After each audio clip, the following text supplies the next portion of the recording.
The steel emergency doors didn't open. They exploded. 4 Marines carried a man in, limp, gray-faced, hemorrhaging through a field dressing that had long since soaked through. Behind them came the dog, a Belgian Malinois, 90 pounds of muscle and war training, teeth bared, blocking every doctor who moved within 10 feet of the stretcher. Security reached for their radios, and then a young nurse stepped out of the back of the room, small, quiet, no rank, no ceremony, and said 2 words in a voice barely above a whisper. The dog sat down immediately. The entire emergency room went silent. If you've never seen a military working dog stand down for a civilian nurse before, stay right here, because that was only the beginning of what happened inside Lakemont General Hospital that night. Hit that subscribe button and follow this story all the way to the end, because what's coming in the next few parts will genuinely shock you. Drop a like and tell me in the comments what city or country you're watching from. I want to see exactly how far this story has traveled. The fluorescent lights in the break room on the 3rd floor of Lakemont General Hospital had been flickering for 11 days. Maintenance had submitted the work order twice. Nobody had come. The nurses who used that room every shift had stopped looking up at the ceiling when the lights buzzed. They'd just learned to eat their lunches in a kind of irregular strobe, half lit and tired, saying less than they used to. Mara Linden was the only one who still noticed it. She noticed because she noticed everything. Not in an obvious way, not in the way that made people uncomfortable at parties. She didn't point things out, didn't make observations out loud unless she had to. She just filed them. The loose hinge on the supply cart by Bay 6. The way the oxygen sensor in room 14 read 2 points high when the humidity climbed above 60%. The fact that Dr. Owen Garrett always ordered the same antibiotic combination for patients presenting with certain symptoms, even when the culture report suggested otherwise, and that nobody had called him on it in the 4 months she'd been working here. She was 31 years old, and she'd been a nurse at Lakemont General for exactly 119 days. The other staff had stopped counting, but Mara still did. Not because she was sentimental, but because counting things was how she stayed grounded when everything else felt like it was moving too fast or not fast enough. "Donuts in the break room," said a voice behind her. Mara looked up from the medication log she was updating at the nurses' station. It was Deb Halloran, a charge nurse who'd been at Lakemont for going on 14 years, a broad-shouldered woman with reading glasses permanently perched on her forehead, and the kind of voice that could cut through a crowded trauma bay without her ever actually shouting. Deb was not unkind, but she had decided somewhere around Mara's 3rd week that this particular new hire was too quiet to be fully trusted, and too calm to be fully competent. Those 2 judgments had calcified into something that looked a lot like low-grade contempt. "Thanks," Mara said. "Dr. Garrett wants the Whitmore chart updated before he does rounds at 7. "It's updated?" Deb paused. "I didn't see it in the system. I saved it at 6:40. It should be there." But Deb looked at her for a moment. The specific look that meant, "I'll verify that myself because I don't trust you to have done it correctly," and then walked away without another word. Mara turned back to the log. The thing about being underestimated was that it had 2 edges. The first edge was the one that was supposed to cut you. The snide remarks, the tasks assigned without explanation, the conspicuous absence of anyone asking for your opinion. The second edge was the one people forgot about. When you were invisible, you could see everything. She'd learned that the hard way, in places that made Lakemont General look like a spa. She didn't think about those places much anymore, or she tried not to. The ER was 2 floors below her. She wasn't assigned to it. Her rotation was internal medicine, cardiovascular step-down, the quiet end of the hospital where patients recovered in increments rather than crises. She preferred it. Crises had a way of pulling her back into a version of herself she'd spent 3 years learning to leave behind. At 7:22 in the morning, the radio at the security desk crackled. She heard it from across the nurses' station because she was good at picking frequencies out of ambient noise. It was a short transmission, clipped and professional, not the usual bored back and forth between the front entrance and the parking structure. Something in the cadence of it made her set down her pen. She didn't move toward it. She just listened. 40 seconds later, the overhead intercom clicked on. "Trauma team to the ER." Trauma team to the ER. That wasn't unusual. Lakemont was a Level 2 trauma center serving the northern part of Harwick County, and they ran trauma calls 2 or 3 times a week on average. Mara noted it the way she noted everything else. Filed it, kept working. Then she heard the second announcement. Security to Emergency Bay 1. Security to Emergency Bay 1. Do not approach the patient. Repeat, do not approach. That was unusual. She was on her feet before she made a conscious decision to stand. Muscle memory from a life she wasn't supposed to be living anymore. She caught herself and stopped, pressed her hands flat on the edge of the desk, and made herself breathe for 3 full seconds. Not your department, not your patient, not your call. She sat back down. She lasted approximately 4 minutes. The elevator was too slow, so she took the stairs, and when she pushed through the door to the emergency level, she could already hear it. A low, continuous sound, not quite a growl, more like a sustained warning, the kind of sound that made the hair on the back of your neck stand up before your brain could explain why. The dog was at the entrance to Bay 1. It was a Belgian Malinois, the breed the military used more than any other for close-quarters work. Lean, wire-muscled, nothing like the friendly Labradors in therapy vests. This one had a military-grade harness with a handle on the back and a small patch on the left side that Mara couldn't read from this distance.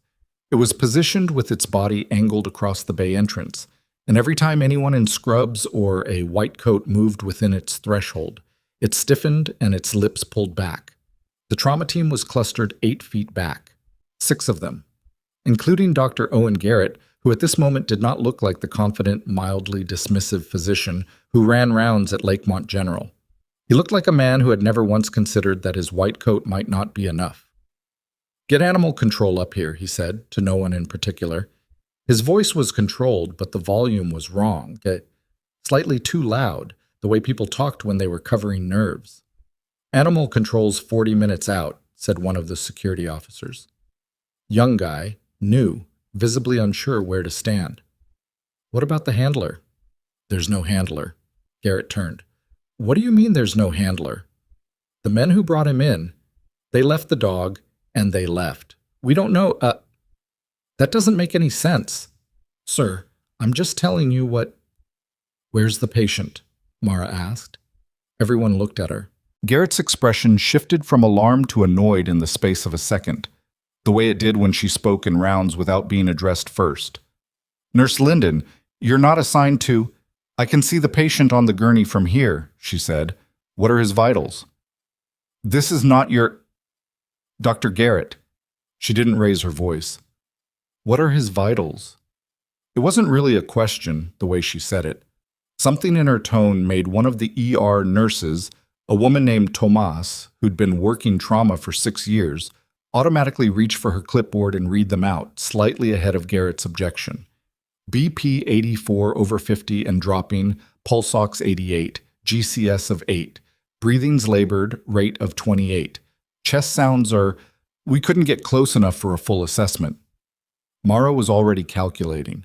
The numbers were bad enough on their own, taken together with labored breathing, and couldn't get close enough. Her mind was already assembling a picture she didn't like. She moved toward the dog. "Don't," someone said behind her. She didn't stop. She walked at the same pace she always walked, steady and unhurried, and when she was about 6 feet from the Malinois, it locked onto her. The growl deepened. She stopped. Not because she was afraid. She stopped because she recognized the dog's posture, and she knew the difference between a dog that was about to bite and a dog that was performing its training. This one was doing its job. It had been left here to protect someone, and it was doing that with everything it had, because that was the only thing it knew how to do right now. She crouched down to its level. She didn't reach out, didn't make direct sustained eye contact. Let the animal take her in on its own terms. Then she said it. 2 words, quiet as a conversation, nothing theatrical about it. "Stand down." The dog's ears shifted. "Atlas, stand down." The Malinois sat, not slowly, immediately, the way a trained military working dog responded to a command phrase it had heard 1,000 times from 1,000 different operators. It didn't stop watching her, but it sat. Behind her, the trauma team was completely silent. She stood up, walked past the dog into the bay, and looked at the man on the gurney for the first time. He was older, mid-60s, she guessed, though the gray pallor of his face made it hard to be precise. Built like someone who'd been physically disciplined his whole life and hadn't stopped. The field dressing on his left side had been soaked through, but that wasn't what she was looking at first. She was watching his chest. "Get in here," she said, loud enough to carry. "He needs you. Now." The trauma team moved. The dog shifted on its haunches but didn't stand, didn't block them. She'd given it a command and it was holding. Garrett came up on her left. She could feel him recalibrating. The situation had moved faster than he'd been able to manage it, and that sat badly on him, but he was enough of a professional to set it aside for the moment. "What do you see?" he said. It was the first time he'd asked her that, in 4 months. "Watch the trachea," she said. He leaned in. The team was cutting away clothing, attaching leads, the controlled chaos of trauma assessment in full motion. "It's deviated," he said after a moment. "Slightly, but left side. Reduced breath sounds?" One of the nurses was already there with a stethoscope. She listened, looked up, nodded. Garrett's expression changed. "Tension pneumo," he said. "I think so. We can't rule out hemothorax with that dressing. The deviation's toward the right. That's consistent with air accumulating on the left." He was quiet for a beat. He didn't disagree. "Set up for needle decompression," he said to the room.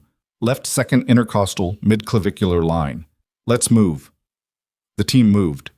Mara stepped back to give them room. She wasn't ER staff. She didn't have the standing to be at the table for this, but she stayed close enough to watch. Old habits didn't die. They just waited. The decompression went smoothly. The patient's oxygen saturation began to climb within 90 seconds, 88 to 91 to 94. His blood pressure steadied. The rate of his breathing slowed. Not fixed, not out of the woods, but the immediate cliff edge had been stepped back from. Garrett looked across the gurney at her. She expected, not gratitude exactly, but something. Acknowledgement. The nod that professionals gave each other when something had gone right. He said, "You can return to your floor, Nurse Linden." She looked at him for a moment. "Of course," she said. She walked out of Bay 1. Atlas the Malinois watched her go. She paused outside in the corridor and stood with her back against the wall and let out a breath that she had been holding for longer than she realized. Her hands were completely steady. They always were. That part had never left her. What happened next took less than 3 hours, which was fast even by hospital rumor standards. By 9 a.m., someone had flagged that a military working dog had been sedated and transferred to the county animal facility. By 9:30, there was a quiet conversation happening in the administrative wing on the 4th floor that Mara knew nothing about. By 10, Deb Halloran appeared at her side on the 3rd floor with an expression that was 2 parts discomfort and 1 part something Mara couldn't immediately categorize. "Dr. Garrett wants to see you," Deb said. "Administration conference room." "I'm in the middle of—" "Now, Mara." The Mara was new. Deb didn't use her first name. That alone told her something. The conference room on the 4th floor had floor-to-ceiling windows on one side that looked out over the hospital's main parking structure, which was not a view anyone had designed to be inspiring. There were 4 people in the room when she arrived. Garrett, a man she didn't recognize in an expensive suit who was introduced as the hospital's VP of operations. His name was Randall Cross. And 2 people from HR who sat side by side and didn't speak for the first 10 minutes. "We want to talk to you about this morning," Cross said. He was the kind of man who wore authority like a second skin, practiced and seamless, the kind that accumulated over years of making decisions that affected other people's lives without ever quite being accountable for the outcomes. He had a folder open on the table. She could see her name on the tab. "Of course," Mara said. "Can you walk us through how you came to be in the emergency bay?" She told them. Straightforwardly, no embellishment. She'd heard the unusual security call. She'd come down to see if she could help. The dog was preventing access to the patient. She'd intervened. "You gave the dog a military command," Garrett said. It wasn't a question. "I gave it a command that worked, yes." "How did you know it would work?" She kept her expression neutral. "I've had experience with working dogs." "What kind of experience?" Cross asked. Prior to nursing, I did some work that involved military working animals. The command phrase isn't classified. It's a standard stand-down protocol. Cross made a note. What work was that? I'm not at liberty to get into specifics. The silence that followed was the kind that people used as pressure, letting it expand, waiting for discomfort to fill it. Mara had sat through more of these than these men would ever know. She waited it out. The patient, Garrett said finally, you identified the tension pneumothorax. I suggested we consider it. You were quite certain. I was confident in what I was seeing, yes. Based on what training? She held his gaze. Based on training. Cross leaned forward slightly. Nurse Linden, what we're trying to understand is how a floor nurse on an internal medicine rotation has a knowledge base that suggests, and I want to be careful here, a significantly elevated level of military medical training. I was an Army medic before I went to nursing school, she said. She'd told HR this when she was hired. It was in her file. She watched Cross's face and understood immediately that he already knew this and that the question had been a test of how much she'd volunteer. A combat medic? Yes. For how long?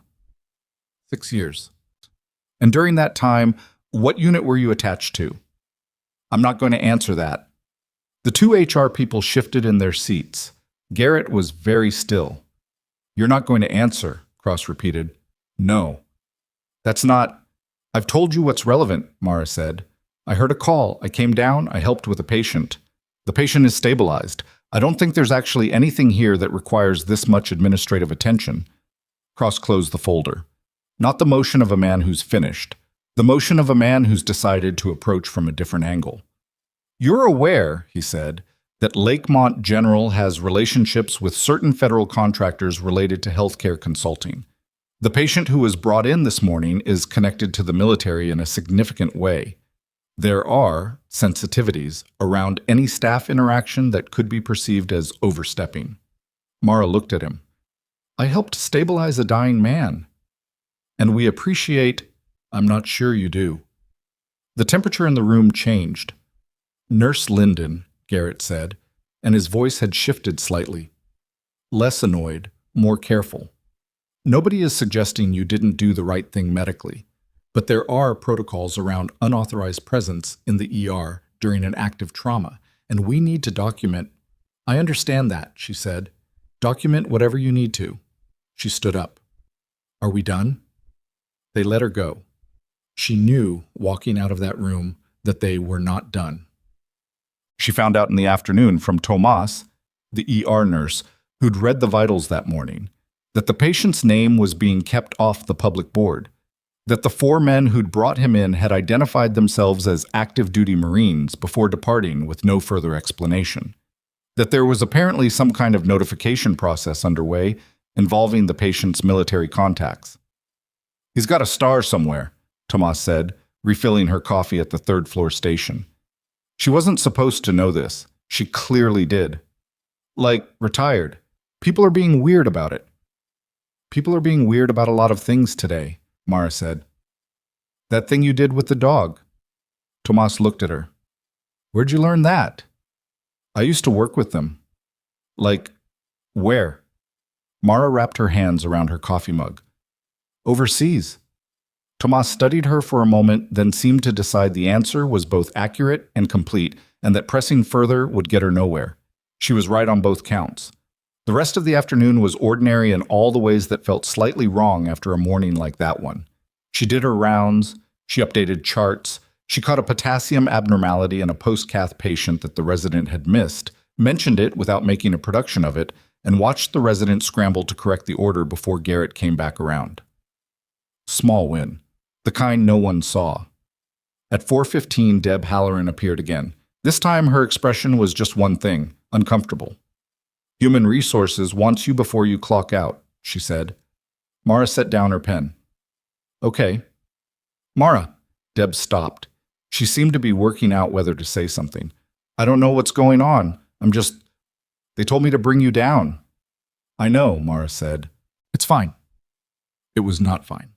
The HR meeting lasted 22 minutes. At the end of it, a woman named Patricia Sowell, head of HR, placed a single sheet of paper on the table between them, and slid it across without speaking. Mara picked it up and read it. It was a notice of suspension, pending investigation, effective immediately. The listed reasons were unauthorized presence in restricted medical area, conduct inconsistent with staff protocols, failure to disclose relevant background information during the hiring process. That last one landed like a fist. She had disclosed her background. All of it.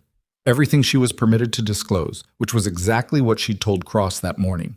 Her service record, like most special operations medic records, had components that were not available for civilian disclosure. That wasn't her concealment. That was policy.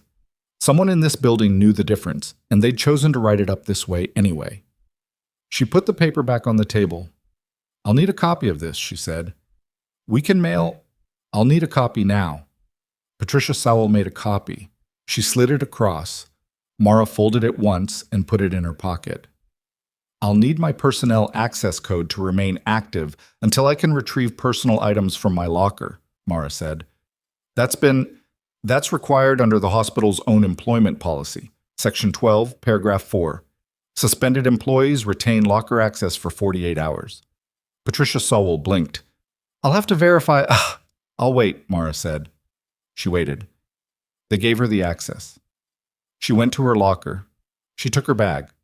She took a change of clothes she'd kept there for double shifts. She took a small notebook she'd been keeping. Nothing sensitive, just a habit, notes from the day, observations she used to improve her own practice. She'd started it in a different part of her life and never quite stopped.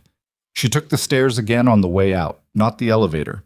She passed the ER on the way through the ground floor and slowed, just slightly, at the entrance to the corridor that led to Bay 1. She could see the room from here. The gurney had been moved. He'd be in ICU by now, or some kind of guarded room. Atlas would be somewhere. County facility, probably, until someone with the right credentials came to claim him. She thought about the patient's face, the gray pallor, the chest that wasn't moving right. She thought about the look in his eyes, which had flickered open just once, for maybe 3 seconds, while they were working on him. He hadn't focused on anything, but there had been something in it. Not fear, not confusion, just a very old, very tired kind of endurance. The look of someone who'd woken up in bad situations before and was prepared to work with whatever was available. She recognized it. She'd worn it herself. She pushed through the exit and walked out into the gray afternoon, the Colorado sky pressing low and cold, and she stood on the sidewalk for a moment with no particular place to be. Her phone buzzed in her pocket. She took it out. Unknown number. She almost didn't answer, but something in the timing of it, the specific weight of the afternoon pressing down on her, made her press the green button. "Lyndon," she said. Old habit, rank and name, no greeting. There was a brief pause on the other end. Then a voice she didn't recognize. Male, clipped, the precise inflection of someone trained to convey information without inflection. "Ms. Lyndon, my name isn't important right now. I'm calling on behalf of a patient at Lakemont General. He became conscious approximately 40 minutes ago. His first question was about the nurse who identified his condition in the emergency bay this morning." Mara's hand tightened slightly on the phone. "His second question," the voice continued, "was why that nurse's personnel file had been accessed and modified in the last 2 hours." The sidewalk under her feet was very still. The traffic on the street was very ordinary. The world was doing exactly what it always did while things under the surface shifted past the point of return. "Who are you?" she asked. "Someone who tracks access logs," the voice said. "Ms. Lyndon, whatever they just handed you in that building, don't sign anything." The line went dead. She stood there with the phone in her hand and the cold coming down, and the first real spike of adrenaline she'd allowed herself all day moving through her chest. Not fear, not quite. Something sharper than that. Something she hadn't felt in 3 years. The sense that something was about to move, and that she was either going to be in the way of it or ahead of it, and that which one it turned out to be was entirely up to her. She put the phone in her pocket and didn't move for another 10 seconds. The traffic light at the corner cycled through green to yellow to red and back again. A woman walked past with a stroller, talking on her phone, not looking up. Everything on this sidewalk was perfectly mundane, and Mara stood in the middle of it with the specific stillness of someone running calculations at high speed behind an expression that gave nothing away. Don't sign anything. She hadn't signed anything, but the suspension notice was in her pocket, and personnel files didn't modify themselves. And whoever had just called her had access to real-time system logs inside Lakemont General, which meant either they were inside the hospital's network right now, or they had someone inside who was feeding them information, or both. She started walking, not toward her car. She needed to think before she drove anywhere, because driving while this kind of noise was running through her head was how you miss things. She walked half a block to a coffee shop she'd been into twice before, ordered something she wouldn't taste, and sat at a corner table with her back to the wall. Old habit. She'd stopped apologizing for it. She took out the suspension notice and read it again. Slower this time. The language in the third bullet point, failure to disclose relevant background information during the hiring process, was specific in a way that felt deliberate. Not vague, not general, specific enough to be actionable, precise enough to be difficult to refute without producing documentation that she wasn't at liberty to produce. Whoever had written this had understood exactly what they were doing. That narrowed it down. This wasn't Deb Halloran. Deb was territorial and condescending, but she was small-scale. She operated in the currency of shifts and schedules and who got the good assignments. This wasn't even Garrett, who was arrogant but fundamentally a doctor first, someone whose instinct was to protect himself within the institution rather than weaponize it. This was Randall Cross, or someone above Randall Cross. She put the paper away and drank her coffee and thought about the patient in the ICU, whose first question after waking up from a tension pneumothorax had been about the nurse who'd saved his life, and whose second question had been about why her file was being modified. She didn't know his name. Tomas had mentioned a star, a general, retired. That was all she had. It was enough to know that whoever he was, he had people paying attention, people who apparently tracked access logs. Her phone buzzed again, different unknown number. She stared at it for 2 rings before answering. Linden. Ms. Linden. A woman this time. Older voice, controlled, the kind that had given difficult information to difficult people many times without flinching. I'm calling from the Judge Advocate General's office. I understand you were suspended from Lakemont General Medical Center approximately 40 minutes ago. Mara set down her coffee cup carefully. That's correct. And you were provided a written notice citing, among other things, failure to disclose background information. Yes. I'd like you to know that we're aware of the situation and we're looking into it. I'm not in a position to tell you more than that right now.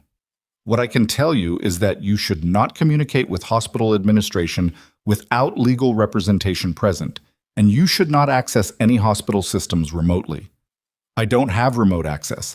They suspended that when they suspended me. Good. Keep it that way. A brief pause. Miss Linden, do you still have the personal notebook you keep at work? The hairs on the back of Mara's neck stood up. How do you know about my notebook? Because the patient described it. He said you were writing in it when you first came into the ER this morning. She hadn't been writing in it when she came into the ER. She'd been at the nurse's station on the 3rd floor, which meant the patient had seen her at some point she wasn't aware of, which meant he'd been more conscious than anyone realized at some point during the morning, or he'd been told about her in enough detail by someone who'd watched her. Either way, it meant he'd been paying attention to her before she'd ever noticed him. I have the notebook, she said. Keep it. Don't photograph it. Don't copy it. Don't discuss its contents with anyone. Do you understand? Yes. Someone will be in contact. The woman paused again. You did good work this morning. The line went dead. Mara sat with the second deadline of the evening and felt something she hadn't felt in a long time, which was the particular disorientation of being inside a situation that was moving faster than she could fully track, and having to trust that she'd done the right things, even without knowing what the full shape of the situation was yet. She finished her coffee. It had gone cold. She didn't sleep well. That wasn't new. She hadn't slept well in years, not the deep, uninterrupted kind that people describe like it was ordinary. She slept in segments, woke at 3 a.m. from the usual nothing dream that left her heart rate elevated and her mind already running, lay in the dark of her apartment, and listened to the building settle and thought about personnel files. By 5 a.m., she was at her kitchen table with the notebook open, not writing anything new, just reading back through the last 4 months. It was mundane material, mostly. Clinical observations, medication flags, the occasional note on a patient interaction that had struck her as worth remembering. Nothing that looked sensitive from the outside. But she read it carefully, looking for anything that might have drawn attention. She found it on page 31. 3 weeks ago. A note she'd written almost automatically, the kind of entry that had felt like nothing at the time. She'd been covering a brief stint in the pharmacy coordination office. They were short-staffed. And she'd noticed a discrepancy in the billing codes for a set of high-cost medications. The codes had been submitted twice for the same patient encounter. It was probably a clerical error. She'd noted it and mentioned it to the pharmacist on duty, a tired man named George who'd said he'd look into it, and she'd assumed he had, and she'd moved on. She stared at that entry now. Billing code duplication. High-cost medications. She'd noted the dates, the patient ID numbers. Redacted to initials in her notebook, the way she'd trained herself to do. And she'd noted the name of the consulting firm whose software interface had generated the duplicate entries. Hargrove Palon Healthcare Solutions. She'd written it down because she was the kind of person who wrote things down. She hadn't thought about it since. She sat back in her chair and looked at that name on the page and felt the shape of something clicking into place that she didn't entirely like the feel of. At 8:30 in the morning, she drove back to Lakemont General. Not to go inside. She couldn't. She was suspended, and she had no intention of giving them additional grounds to act on. She parked across the street in the public lot of a pharmacy and watched the front entrance for 20 minutes and tried to figure out what she was actually doing. The answer was that she didn't know, which was unusual. She was generally good at knowing what she was doing. But the call from the JAG officer had rattled something loose, and the name in her notebook was sitting in her chest like a stone, and she couldn't shake the feeling that she was sitting at the outside edge of something much larger than a suspension. Her phone buzzed. A text from a number she didn't have saved, but the message was 2 words, East Entrance. She sat there for a moment, then she got out of the car. The east entrance to Lakemont General was a side door used mostly by staff coming off the night shift. A utilitarian entrance, no reception desk, no lobby to speak of, just a corridor that branched toward the radiology wing and the medical records department. When Mara pushed through the door, she almost walked straight into Tomas. The ER nurse was in street clothes, off shift obviously, and she was holding 2 coffees with the specific grip of someone who'd been waiting long enough that they'd gotten cold. "I texted you," Tomas said. "I gathered. I only have about 15 minutes. My kid has a thing." She handed Mara one of the coffees. "Come with me." She led her down the corridor, past a supply closet and a locked records room, to a short hallway that dead-ended at a fire exit. Nobody came here. The cameras in this section, Mara noticed, were angled toward the main corridor junction. Not here. Tomas knew this building. "Your file was modified," Tomas said. She didn't bother with preamble. "I don't have access to HR systems, but I know someone in IT who does, and she's scared. She said someone with admin-level credentials went into your employment record yesterday afternoon and added a note about prior disciplinary action at a previous employer, which doesn't exist." "No," Mara agreed. "It doesn't." She also said the access came from an external IP, not internal. Mara wrapped her hands around the coffee cup. "The consulting firm." Tomas blinked. "What?" "Hargrove Palant. They have remote access to hospital systems. It's a standard arrangement for the kind of software integration they sell." She watched Tomas's face. "You know the name." "They run the billing optimization platform." Tomas's voice had gone slightly flat. "They've been running it here for about 2 years." "And in how many other hospitals in the region?" A pause. "I don't know exactly. Several. It's a pretty big contract." Mara thought about the duplicate billing codes, thought about several hospitals, thought about the JAG officer who'd called her, and the access logs being watched by someone with a clear view of Lakemont General's internal systems. "The patient upstairs," she said. "What else do you know about him?" Tomas hesitated. The hesitation was real. She was calculating risk, not performing it. Mara respected that. His name isn't on any board, Tomas said. He's in a secured room on the 5th floor. There are 2 men outside the door who aren't hospital security. Different badges, different posture. He's stable. They're saying he'll be discharged within the week if he continues the way he's going. She paused. He asked about you this morning. Again, specifically asked the charge nurse why you weren't on shift. What did the charge nurse say? What could she say? She said you were out sick. Tomas looked at her steadily. He didn't believe it. You could tell. Mara was quiet for a moment. Outside the fire door, somewhere in the building, a phone rang 3 times and stopped. Tomas, she said, your IT contact, the one who's scared. Tell her not to touch anything. Don't access those logs again. Don't copy them. Don't send them anywhere. Just leave them exactly as they are. Why? Because if someone's already watching that system from outside the hospital, any internal movement around those files is going to show up. And right now, the value of that evidence is that it exists exactly where it is, untouched, until the right people come for it. Tomas stared at her. What right people? Mara didn't answer that directly, because the honest answer was that she wasn't entirely sure yet. Are you going to be okay? Tomas asked. I'm fine. That's not what I asked. Mara looked at her. Tomas was watching her with the specific expression of someone who had been in emergency medicine long enough to know the difference between a person who was holding it together and a person who was genuinely okay, and who was not willing to pretend the two were the same thing. I'm handling it, Mara said, which was more honest. Tomas nodded. I have to go. She moved toward the main corridor, then stopped. For what it's worth, what you did yesterday. In the Bay. I've worked trauma for 6 years, and I've never seen anyone walk up to a military working dog like that. She paused. Like it was nothing. It wasn't nothing, Mara said. I was paying attention. Tomas left. Mara stood in the dead-end hallway for another minute, then walked back out the east entrance and across the street to her car. She spent the rest of the morning doing the thing she was best at, which was waiting without looking like she was waiting. She went to the grocery store. She ran 3 miles on a route she'd mapped when she first moved to this part of Harwick County, flat and direct, nothing scenic about it. She ate lunch standing at her kitchen counter because sitting down felt wrong. At 1:47 p.m., her phone rang. Not an unknown number this time. A number with a 703 area code that she recognized as Northern Virginia, Pentagon Corridor. She answered it. Mara Linden.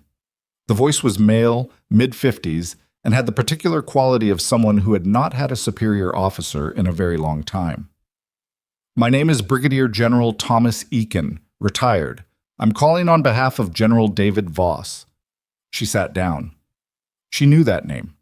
Everyone who'd served in the specific capacity she'd served in the specific theaters she'd served in, knew that name. General David Voss had been one of the architects of the Special Operations expansion in the mid-2000s. A man whose decisions had cascaded down through every tier of the command structure and landed on the ground level in ways that people like Mara felt in their bones. She'd never met him. She'd operated within frameworks he'd built. He's the patient, she said. He is. He was transported to Lakemont General following a cardiac event during a private function. The men who brought him in were his personal security detail. They were required to return to post, which is why they left the dog. A brief pause. Atlas, incidentally, has been retrieved. He's fine. Good, Mara said, and meant it. General Voss is asking for a direct communication with you. He's aware of your suspension. He's also aware that your personnel file has been altered, and he's directed JAG to begin a formal inquiry into Lakemont General's administrative conduct. Mara was quiet. Ms. Linden, I need to ask you directly. Do you have any documentation of anomalies you observed during your time at Lakemont General? Anything clinical, financial, administrative? She thought of the notebook on her kitchen table. Page 31. Hargrove Pallant Healthcare Solutions. I have personal notes, she said carefully. Nothing formal, but yes. Are you willing to make those available to the inquiry?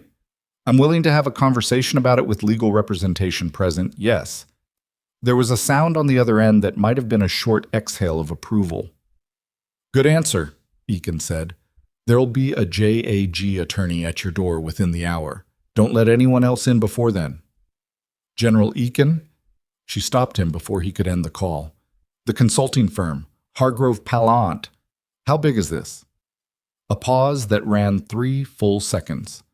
We're still mapping it, he said, but big enough that it matters who found the first thread. He ended the call. Mara set the phone down on the table next to the notebook. She looked at page 31, the duplicate billing codes, the dates, the initials. The name of a company written in her handwriting on a night when she'd been tired and thorough and hadn't imagined for a second that it would ever matter to anyone. The JAG attorney arrived 53 minutes later. Her name was Captain Renata Solis.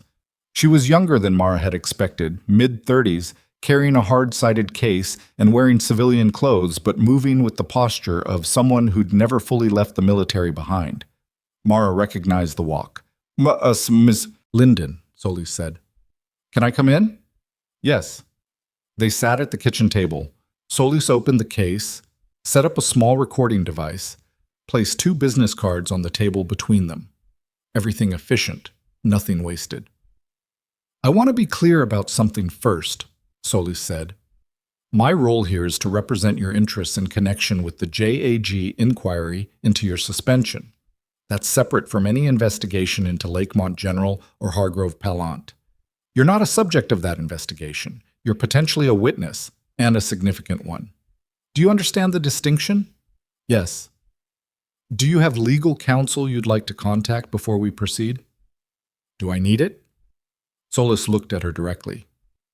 I think you're going to be fine, but that's my read after knowing you for approximately 4 minutes, so take it for what it's worth. Mara almost smiled. Let's proceed. For the next 90 minutes, she walked Solis through everything. The billing discrepancies she'd noticed, the entry in her notebook, the 2 phone calls she'd received after her suspension, the meeting with Cross and Garrett, the specific language in the suspension notice.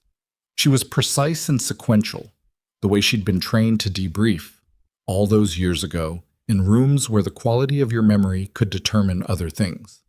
Solis took notes and asked follow-up questions that were sharp and targeted, and confirmed she'd read everything relevant before she arrived. Near the end, Solis looked up from her notes. The notebook entry. You wrote down the name Hargrove Pallant 3 weeks ago. Yes. Before any of this started. Before any of this started. And you mentioned it to the pharmacist on duty. George, I don't remember his last name. He said he'd look into it. Solis made a note. We'll find him. She capped her pen. Ms. Linden, I want you to understand something. The modification to your personnel file, the external IP access, that's potentially a federal offense. Unauthorized access to medical employment records with intent to prejudice a staff member. Depending on what the full audit reveals, it could be part of a broader pattern of obstruction. How broad? That's what we're trying to determine. Solis paused. I'm going to be honest with you because I think you'd see through anything less. We were already looking at Hargrove Pallant before yesterday. The general situation, your intervention, accelerated a timeline that was already in motion.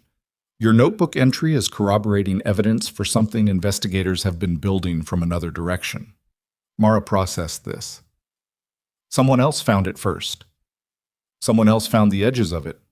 You might have found the center. She sat with that for a moment. The fluorescent light in her kitchen hummed, a sound she'd stopped noticing weeks ago and was suddenly aware of now. What happens to my suspension? She asked. That's the part we're working on. Solis's expression was honest, which meant it was not entirely reassuring. The inquiry is formal, but it takes time. We can contest the grounds immediately. The false disciplinary record is the clearest angle. But Lakemont General has its own legal infrastructure, and they will push back. How long? Realistically, days, not weeks, but I won't promise you 48 hours. Mara nodded. She'd worked with worse odds. Solis closed the case and stood. At the door, she turned back. One more thing. General Voss would like to speak with you in person. When he's discharged, probably Thursday, if his recovery continues, he's asked that you be present, not as staff, as himself wanting to meet the person who kept him alive. That's not necessary, Mara said. He's a four-star general, Ms. Linden. Retired, but Solis gave her a look that was dry and precise. He wasn't really asking. After she left, the apartment was very quiet. Mara sat at the kitchen table with the notebook still open in front of her and thought about threads. How you pulled one because it was there, because you were thorough, because you couldn't see a loose end and leave it. How you wrote things down because you'd been trained to, because the habit was older than any civilian job you'd taken. How the pulling of that thread could put you in the exact center of something you'd never intended to be part of. Her phone buzzed, a text from Tomas. Something's happening on the fourth floor. Cross called an emergency admin meeting. All department heads. Nobody knows what it's about. Mara read it twice. Then another message from Tomas, 40 seconds later. 2 men in suits just arrived at the main entrance. They're not from the hospital. They showed something to security and went straight to the elevator. Nobody stopped them. And then, 10 seconds after that, one final message. Mara. One of them had a badge. I couldn't read it from where I was standing, but it wasn't local. She was already reaching for her keys when the call came through. Not Solis, not Eakin, not any of the numbers she'd spoken to today. A number she hadn't seen in 3 years. A number she'd honestly believed she would never see again, saved in her phone under a single letter. She answered it before the second ring. The voice on the other end said only 4 words, and they were enough. They're moving on Cross. She set the keys down. Not because she didn't need them, she did, but because the call had come from a number she'd stored under a single letter for a reason.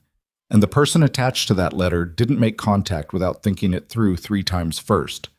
If they were calling now with those 4 words, it meant they already knew she was about to move and were telling her not to. She pressed the phone back to her ear. Talk to me. Stay where you are. The voice belonged to a man named Rourke. She'd never known if that was a first name or a last name, and she'd long since stopped thinking it mattered. He was former Signals Intelligence, the kind of person who existed in the space between agencies, doing work that appeared in no official record. She'd worked adjacent to him twice in her previous life. He was careful, precise, and chronically underestimated by people who made the mistake of judging capability by appearance. She knew the type well. Cross doesn't know they're coming. The meeting he called was a defensive move. He's trying to get the department heads aligned before anything goes public. What he doesn't know is that the building is already wired. Wired how? Federal warrant. Signed this morning. Everything going in and out of Lakemont General's administrative network has been mirrored since 10 a.m. Mara sat back down at the kitchen table. How long have you been watching this? Long enough. A pause that wasn't evasive. It was just Rourke being precise about what he'd say and what he wouldn't. The billing fraud goes back further than your notebook entry. Hargrove Pallant has been running duplicate submissions across 7 facilities in this region. The software flags it internally and then suppresses the flag before it hits the audit layer. It's elegant, if you don't mind the word. How much? Current estimate is north of 11 million over 30 months, possibly more. They're still untangling it. 11 million. She let that number sit. It was large enough that it explained everything. The speed of her suspension, the modified file, the precision of the language in the notice. Someone had moved fast because someone had needed her gone before she could think too carefully about what she'd seen in that pharmacy coordination office 3 weeks ago.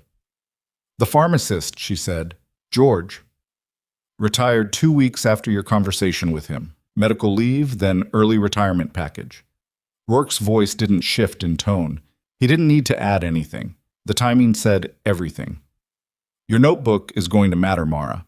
The entry predates any formal investigation by 6 weeks. It establishes independent civilian observation of anomalies consistent with the fraud pattern. The defense will try to argue the whole thing was coordinated, that you were a plant, that Voss's presence was orchestrated. Your notebook makes that harder. It wasn't orchestrated, it was a coincidence. I know that. You know that. Coincidences make terrible defenses but excellent evidence when they're documented in real time by someone with no stake in the outcome. Outside her kitchen window, a car pulled into the parking lot below and sat idling for a moment before the driver got out. A woman in a heavy coat, nothing remarkable, heading toward the building next door. Mara watched her go. Cross is going to look for a way to discredit the notebook, she said. He's going to try. Which is why the originals matter. Don't let anyone photograph the pages. Let them scan under chain of custody. Nothing informal. Solis told me the same thing. Good. She's sharp. Another pause. Voss wants to meet you. I heard. He's not a man who asks for things, Mara. For him to specifically request a meeting, face-to-face, with someone he's never met, that's significant. I saved his life. It's gratitude. It's more than that. Rourke's voice was careful. He's been briefed on your service record, the parts that are accessible. He's asking questions about the parts that aren't. She was quiet. I'm not asking you to do anything with that, Rourke said. I'm just making sure you walk into Thursday knowing what kind of room it is. Okay? Okay. He almost sounded like he'd expected more resistance. Stay inside tonight. They're going to make a move on Cross in the morning, and it's going to generate noise. You don't want to be near the building when it happens. Understood. And Mara. He stopped. It was the first time in the conversation he'd used her name. You did the right thing. Coming back to civilian life, taking the nursing job, doing it properly. Some people, when they leave, they half leave. You actually left. She didn't know what to say to that, so she said nothing, and Rourke, who understood silence as well as anyone she'd ever known, let the call end without making it awkward. She sat in the kitchen for a long time after that. She didn't sleep, but she lay down and rested, which was a discipline she'd learned in the field.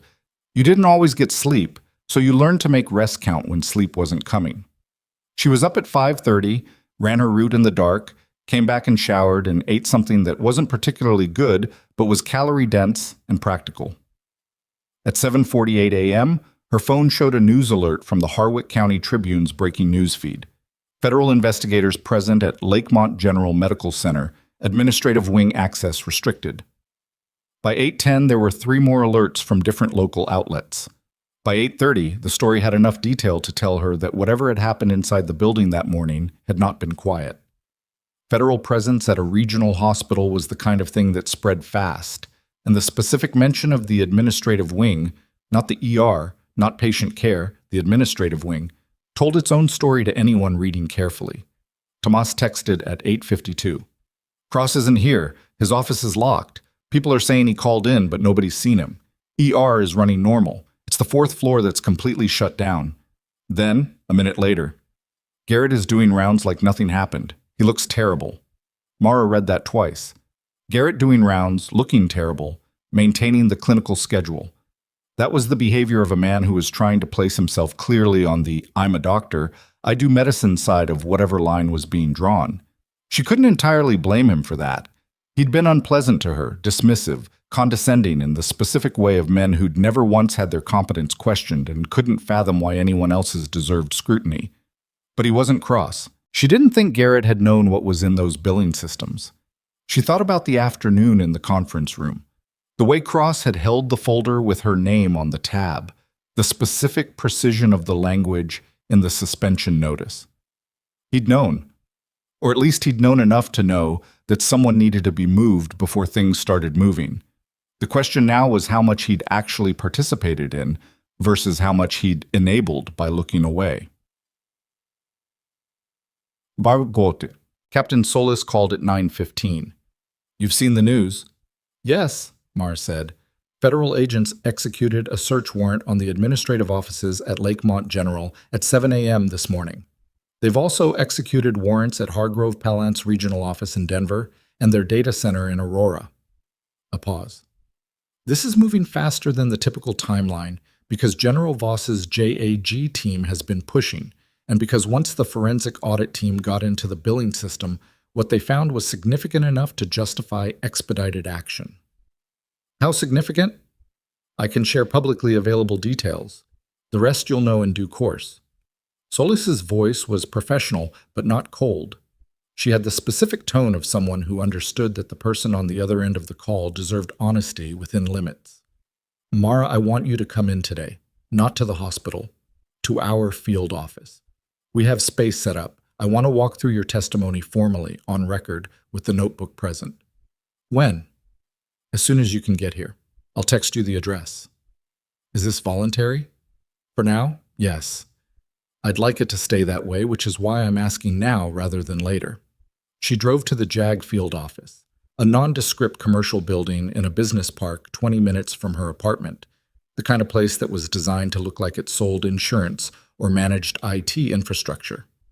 Inside, it was precise and functional, the lighting too bright in the way of government spaces everywhere. Solis met her at the door and took her directly to a conference room where 3 other people were already seated: a civilian attorney she didn't recognize, a woman in army uniform with captain's bars and a JAG pin, and a middle-aged man in a gray suit who introduced himself as Special Agent Frank Dario from the Department of Health and Human Services Office of Inspector General. Mara sat down and put her notebook on the table. Dario looked at it the way investigators looked at things they'd been told about but hadn't seen yet, measuring the gap between the description and the reality. "Can I open it?" he asked. "Page 31, Mara said. He opened it, found the page, read it. His expression didn't change dramatically, but there was a small shift, the tightening around the eyes of someone who has just confirmed something they'd hoped was true. "The date's here," he said. "October 14th. "Yes." "You wrote this on October 14th. "I wrote it the evening of October 14th. I was reviewing the pharmacy coordination notes from that shift. And you mentioned this to a pharmacist named," he checked his notes, "George Abernathy. I didn't know his last name, but yes. George Abernathy retired from Lakemont General on October 31st, 17 days after this conversation." Dario looked up. "Did he mention any concerns to you? Suggest you document it formally?" "He said he'd look into it. That was the extent of it." Dario nodded slowly. "He photographed the page." "No," she said, under chain of custody, and Solis backed her up. And after a brief exchange, the notebook went into an evidence bag with her signature and Solis's on the seal. She was interviewed for 2 hours and 40 minutes. It was thorough and occasionally repetitive in the way that formal testimony always was. Not because the questioners were slow, but because they needed the same information from multiple angles to build something that held up under scrutiny.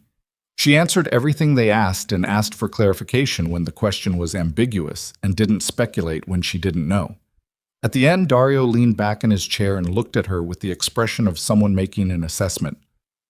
"Miss Linden," he said, "in your assessment, purely observational, not legal, what do you think Randall Cross knew?" Solis started to object to the question's framing. Mara raised one hand slightly. "I think he knew the billing anomalies existed," she said. "I think he may not have known the full scope, but I think when I sat in that conference room and he asked me about my background, the thing he was actually trying to determine was whether I was a liability, not a safety concern, a liability. That's a specific calculation, and it's not one you make about a floor nurse unless you know there's something to protect." Dario nodded. He wrote something down. He didn't share what it was. She was back at her apartment by 2 p.m., and she was tired in a way that wasn't physical.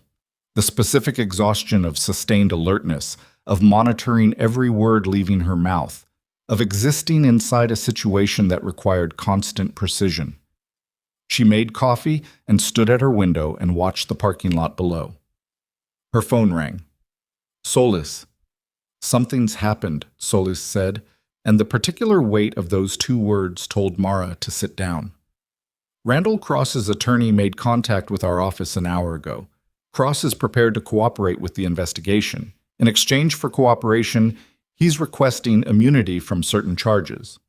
Mara absorbed this. "What charges is he not requesting immunity from?" "The unauthorized modification of your personnel file. His attorney is indicating he may not have directly authorized that. He's suggesting it was done at Hargrove Pallant's direction without his specific knowledge." "He's throwing the consulting firm under the bus." "He's beginning to, yes, which is actually helpful for the broader case if it's accurate." Solis paused. "It also means the direct action against you. The falsified disciplinary record, the external IP access, that's being attributed upward to Hargrove Pallant's data team. Who made the call to suspend me, then?" "That's still being worked out. Cross signed the authorization. But who told him to and what he was told about why, that's the thread we're pulling. Mara set down her coffee. Is my suspension being lifted? A pause that ran 1 second too long. We're pushing for emergency reinstatement, Solis said. The false disciplinary record has been confirmed as fabricated. There's no question on that, but the hospital's legal team is requesting time to review the unauthorized presence protocol violation independently. They're separating the two issues. Of course they are. It's a delay tactic, not a defense. We'll move through it, but I want to be honest, it may not happen today. Understood. She hung up and stood at the window and thought about Hargrove Pallant's data team. A group of people somewhere, in Denver, in Aurora, in some server room or office with good coffee and bad fluorescent lights, who had decided that the most efficient way to handle a floor nurse who'd noticed a billing discrepancy was to manufacture a disciplinary history and insert it into her employment record from an external IP professional. Precise. The kind of thing that had probably worked before. She thought about what Rourke had said. Coincidences make terrible defenses, but excellent evidence, when documented in real time by someone with no stake in the outcome. She'd had no stake. She'd just been thorough. She was still at the window when her phone showed a text from a number she now recognized as General Eakin's aide. General Voss's discharge has been moved to tomorrow morning. He's asked that you visit this evening, 5 p.m. Room 512. The access has been arranged. She stared at the message. Then she typed back, I'll be there. Room 512 was at the end of a corridor on Lakemont General's 5th floor that felt noticeably different from the rest of the hospital. Quieter, the foot traffic reduced to the specific minimum required, the two men outside the door exactly as Tomas had described them. One was younger, close-cropped, the posture of someone who'd spent years learning to stand in a way that looked relaxed without being relaxed. The other was older, heavier, and watched her come down the corridor with the specific attention of a man whose job it was to assess threats. She walked toward them steadily. She'd been in this situation enough times, approaching a controlled perimeter, being watched, being assessed, that she didn't feel the need to perform anything. She just walked like herself. Mara Linden, she said when she was close enough. I was asked to come. The older one checked something on his phone, nodded. The room was not what she'd expected, which was an unreasonable expectation given that she'd known it would be a hospital room. But there was something about the ordinariness of it. The standard issue bed, the monitoring equipment, the industrial blinds filtering the late afternoon light, that felt incongruous with the weight of what had been happening outside its walls for the past 36 hours. General David Voss was sitting up in the bed, not reclining. Sitting up, back straight, the posture of someone who'd made a decision about how they were going to conduct themselves in a hospital room and had stuck to it. He was 63, she later learned, though he looked both older and younger than that, depending on the angle. The face was lined and tired in the way of long service, but the eyes were sharp enough that she felt the assessment in them before he'd said a word. He had a nasal cannula, but no other visible equipment running. His color was significantly better than it had been 40 hours ago. He looked like a man who'd been through something and had decided, in that efficient way some people had, not to make more of a production of it than necessary. Nurse Linden, he said. General? She stopped at a reasonable distance, not too far, not presumptuous. How are you feeling? Better than I was. His voice was dry but not unfriendly. Sit down, please. She sat in the chair beside the bed. He studied her for a moment, not rudely, not with the specific measuring quality of someone who was going to use what they saw against her, more like a man calibrating. I'm told you identified the pneumothorax before anyone else in that bay. The signs were consistent with it. I'm told there was a dog in the way. Atlas. Yes. And you gave him the stand-down command. He responded to it. Voss looked at her. That's a Tier 2 protocol phrase. It's not in any public manual. She didn't say anything to that. I'm not asking you to confirm anything you're not authorized to confirm, he said. His voice was even, no pressure in it. I'm just noting that it narrows certain things down. He shifted slightly against the pillow. Not discomfort exactly, more like impatience with the constraints of the position. I've been briefed on your suspension, the modified file, what the federal investigators found this morning. Captain Solis has been keeping me informed. Solis is good. He said it the way military people said things about other military people, as a complete evaluation, no elaboration needed. I want you to know that I intend to testify personally about what happened in that bay, not through a representative, not in writing, in person. She felt something shift in the room's weight. That's not necessary, sir. I decide what's necessary for me. He said it without heat, which made it more definitive than if he'd pushed back. You saved my life. More than that, you identified what was killing me before any of the trained emergency physicians in that room did. You managed a military working dog in a full defensive posture, and then you watched a hospital administrator use your professionalism as grounds to suspend you. He paused. I've been in the Army for 38 years. I've seen a lot of institutional failures. What happened to you in that building is not a new pattern, but I have a particular objection to it happening to someone who was, at that moment, saving my life. She looked at him. I appreciate that, she said. And then, because it was true, and because she'd spent a day and a half being precise about what was true. I'm not sure my testimony alone is going to be enough against a hospital legal team and a federal contractor. I have a notebook entry. They have a corporate legal structure. They also have $11 million in fraudulent billing claims and a falsified federal employee record, Voss said. I've been in rooms where the math was harder than that. He almost smiled. You'll be fine. You sound certain. I'm not. He said it directly. But I'm pushing in the same direction, and that usually changes the odds. He looked at her steadily. What I want to know, and you can tell me it's not my business, is whether you're going to go back to that hospital when this is resolved, whether you want to. It was a question she hadn't let herself think through yet. She'd been too focused on the immediate, the documentation, the interviews, the legal scaffolding being assembled piece by piece. The question of what came after had sat at the edge of her attention, and she'd let it stay there. I became a nurse because I wanted to keep doing the work, she said. Without the other part. The other part. The part that follows you home. Voss was quiet for a moment. Does it? Less than it used to. He nodded once, slowly, in the way of someone who understood exactly what that meant and didn't need it explained. She stayed another 20 minutes. The conversation moved through practical things. The inquiry timeline, what Solis had told her, what Eakin had relayed about the Hargrove Pallant investigation's scope. Voss listened more than he spoke, which surprised her slightly. She'd expected, not a performance exactly, but something more assertive. He seemed more interested in understanding the full picture than in filling space with his own read of it. When she stood to leave, he said, Lyndon. She turned. Atlas is being quartered at Fort Granger until I'm discharged. He paused. He's not comfortable there. He's quartered with another handler's dog and he doesn't like that animal. She wasn't sure why he was telling her this. He was calm with you, Voss said, in the bay, after you gave the command. He watched you the whole time, but he didn't escalate. He was doing his job. He was doing his job, and then something shifted. Voss looked at her directly. Not many people get that from him. I thought you should know. She nodded and left.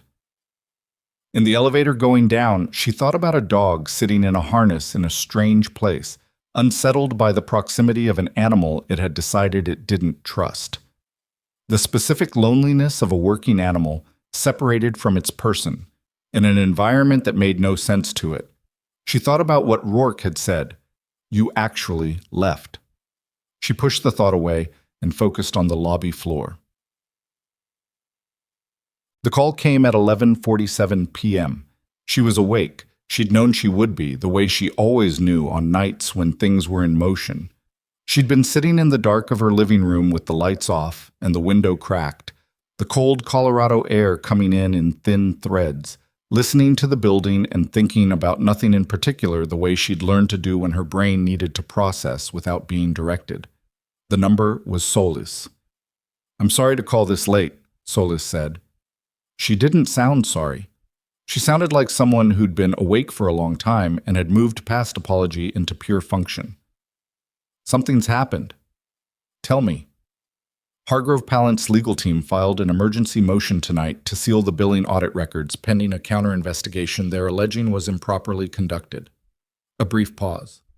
They're also, and this is the part I'm calling about, they've filed a separate action claiming that your notebook constitutes confidential business information improperly retained by a former hospital employee. Mara straightened in her chair. They're claiming ownership of my personal notes. They're claiming that observations made during hospital hours using hospital resources are proprietary to the healthcare consulting infrastructure their software supports. Solis's voice was steady, but she could hear the effort in it. It's a bad faith filing. It's designed to cloud the evidentiary chain rather than actually succeed in court. But it means the notebook can't be introduced without a ruling, and the ruling could take days. Yes. The room was very quiet. Mara sat in the dark and felt the specific shape of what had just happened. Not panic, not even anger exactly. More like recognition. The way you recognized a maneuver when you'd seen it enough times, in enough different contexts, to know exactly what it was designed to do. They weren't trying to win in court. They were trying to slow everything down long enough to make alternative arrangements, destroy what needed to be destroyed, move what needed to be moved. The original entry, Mara said, the notebook is in evidence. Can they access it while the motion is pending? They can't touch the physical evidence, no, but their motion creates a hold on its use, which means the billing audit can't be linked to independent civilian corroboration, which weakens the chain of evidence for the federal case, which potentially gives Hargrove Pallant's data team time to argue that the audit itself was compromised. A beat. You've done this before, Solis said. Different context. Same mechanics. Mara stood up in the dark. Solis, the pharmacist, George Abernathy. He retired 17 days after I spoke to him. That means he may have been pressured or compensated to leave before anything formal could develop. We've been trying to locate him. How hard? He moved. Address change filed 3 weeks after his retirement. New state. Mara stood very still. If he talked to them, she said. If Hargrove Pallant approached him after I flagged the discrepancy to him, he may have documentation of that contact. Or he may be a witness to the fact that the discrepancy was known and deliberately suppressed. That's the theory, yes. Find him, Mara said. Tonight, whatever it takes. Because if they can get the notebook held in legal limbo and Abernathy stays missing, they can argue the pattern was never independently observed and the whole thing becomes a federal contractor's word against a suspended nurse's. Solis was quiet for 2 seconds. I'm working on it. I know you are. Mara crossed to the window and looked out at the parking lot, the overhead lights throwing pale circles on the wet asphalt. How long does the emergency motion hold? First hearing is in the morning. 7 a.m., before the main inquiry resumes. Yes. She thought about Hargrove Pallant's legal team working through the night, filing motions at midnight, calculating exactly how long they needed to create enough procedural fog to find a path through. They were good at this. This was what they did. She thought about $11 million over 30 months, across 7 facilities, the number of patients whose care had been billed twice, whose records had been used as vehicles for fraud, who'd never known that the hospital treating them was running a shadow accounting system through software they'd never seen. She thought about George Abernathy, who'd been tired and overworked, and had looked at her and said, I'll look into it, and had instead, apparently, been given a reason to disappear quietly. Solis, she said, still here. General Voss, is there any mechanism by which his testimony about what happened in the ER, my identification of the clinical condition, the dog, all of it, can be entered as a formal record independent of the notebook? A pause. His sworn account of events in the trauma bay doesn't require the notebook. The notebook corroborates the billing angle. His testimony covers the professional conduct angle, the grounds for the suspension, the fabricated record. They're filing the motion to separate those 2 threads. Yes.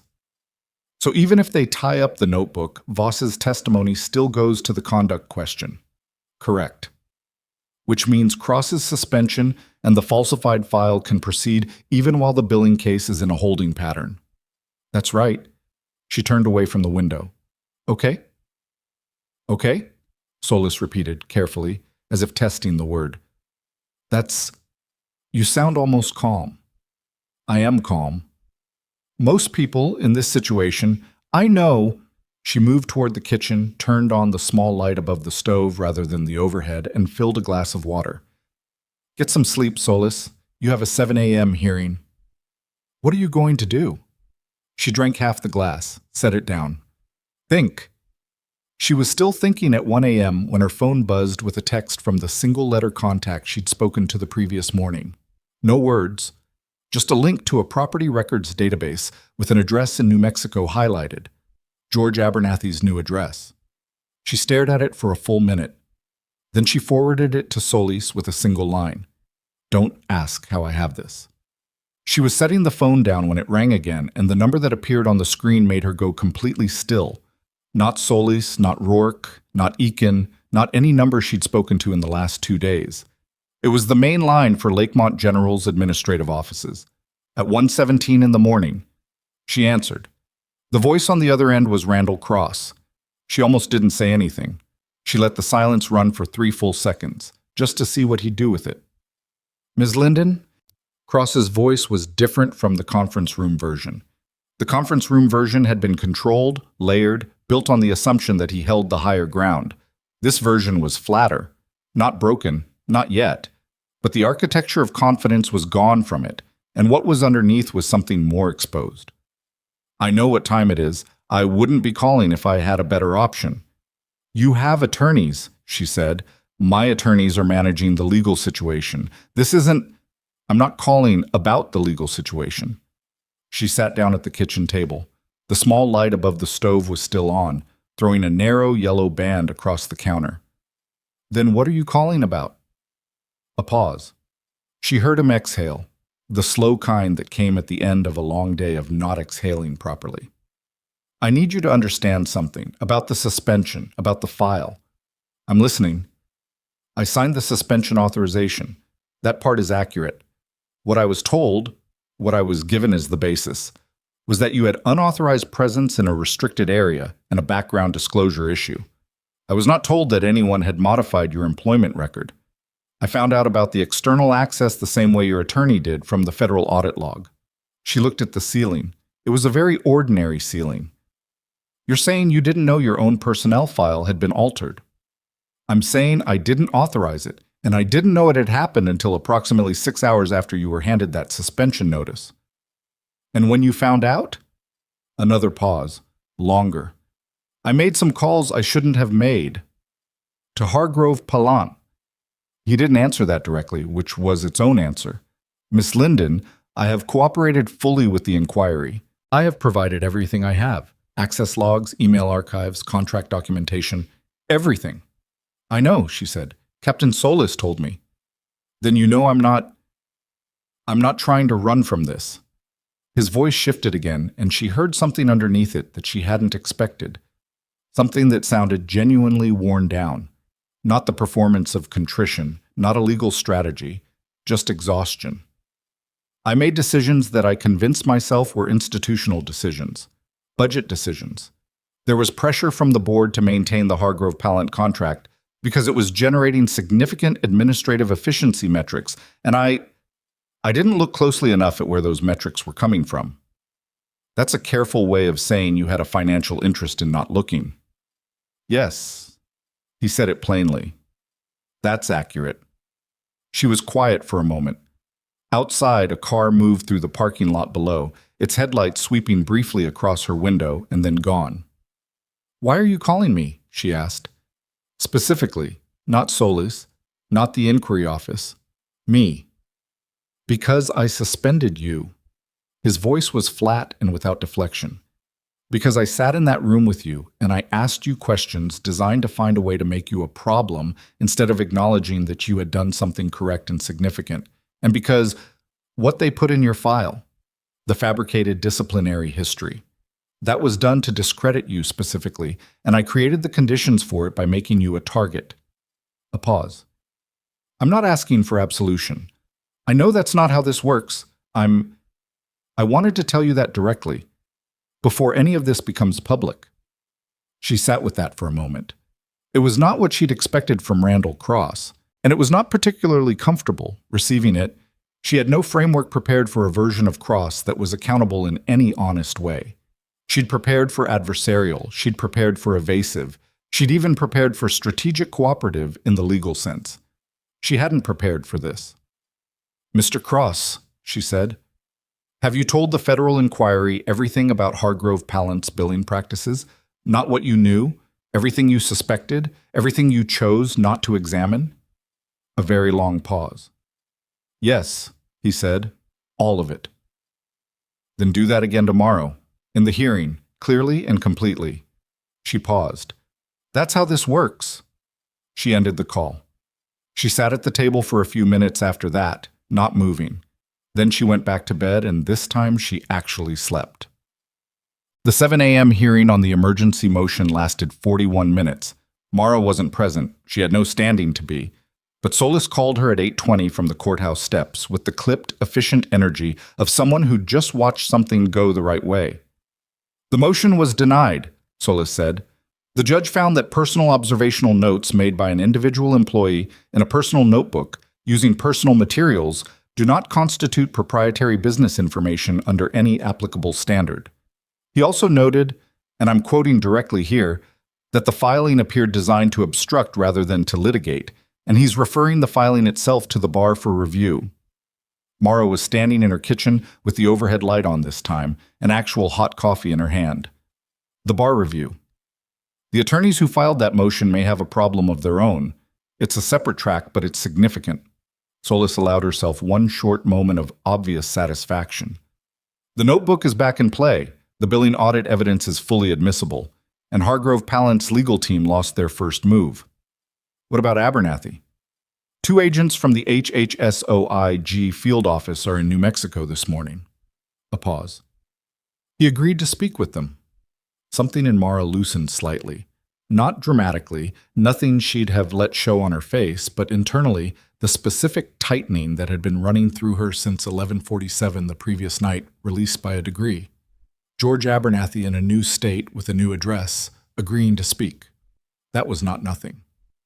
He was approached, Solis said, by a Hargrove Pallant operations manager, approximately 1 week after your conversation with him.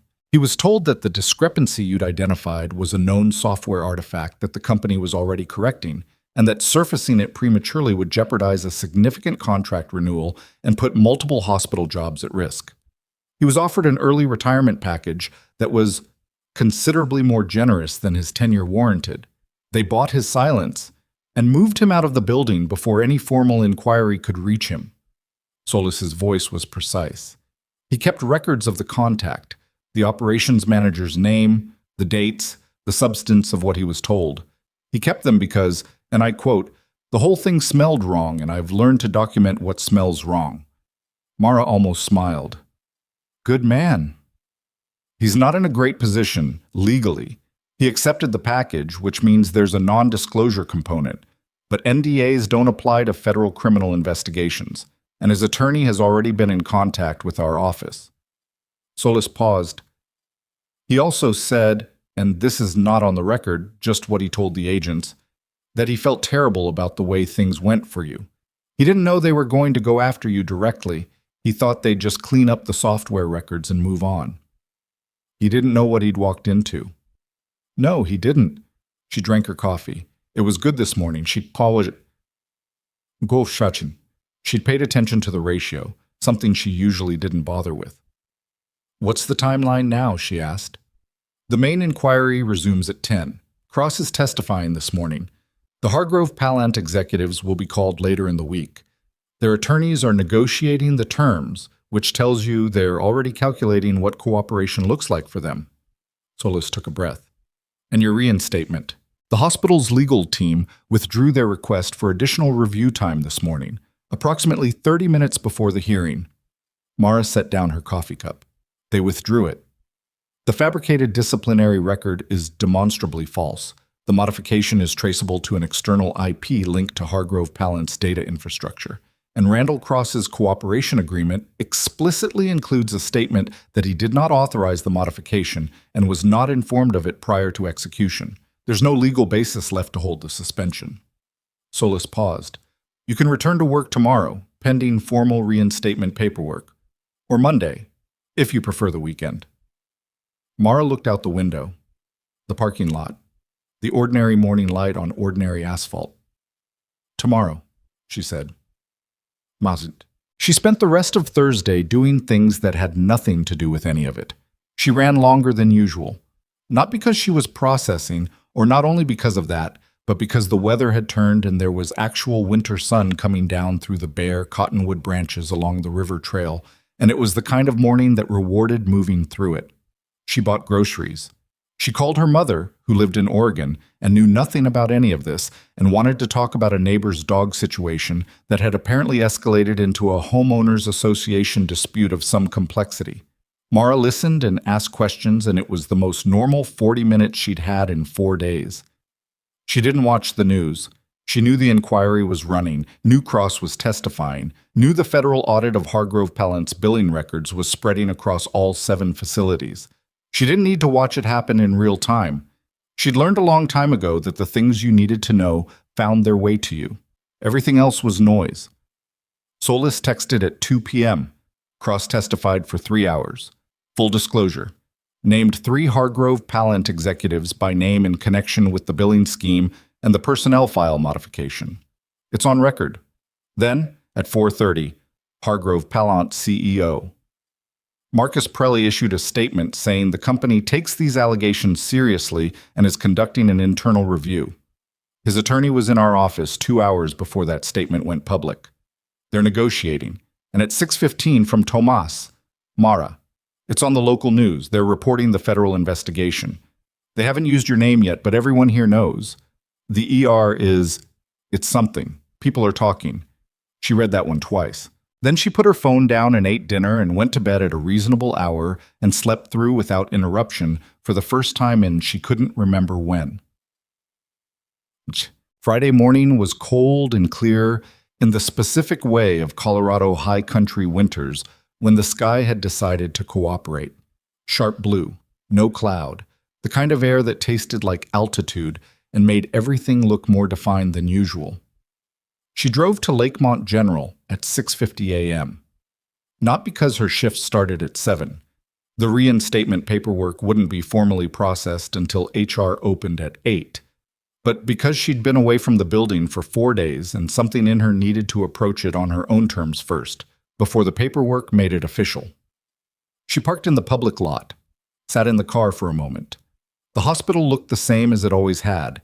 The institutional architecture, the covered entrance, the ambulance bay visible at the east end.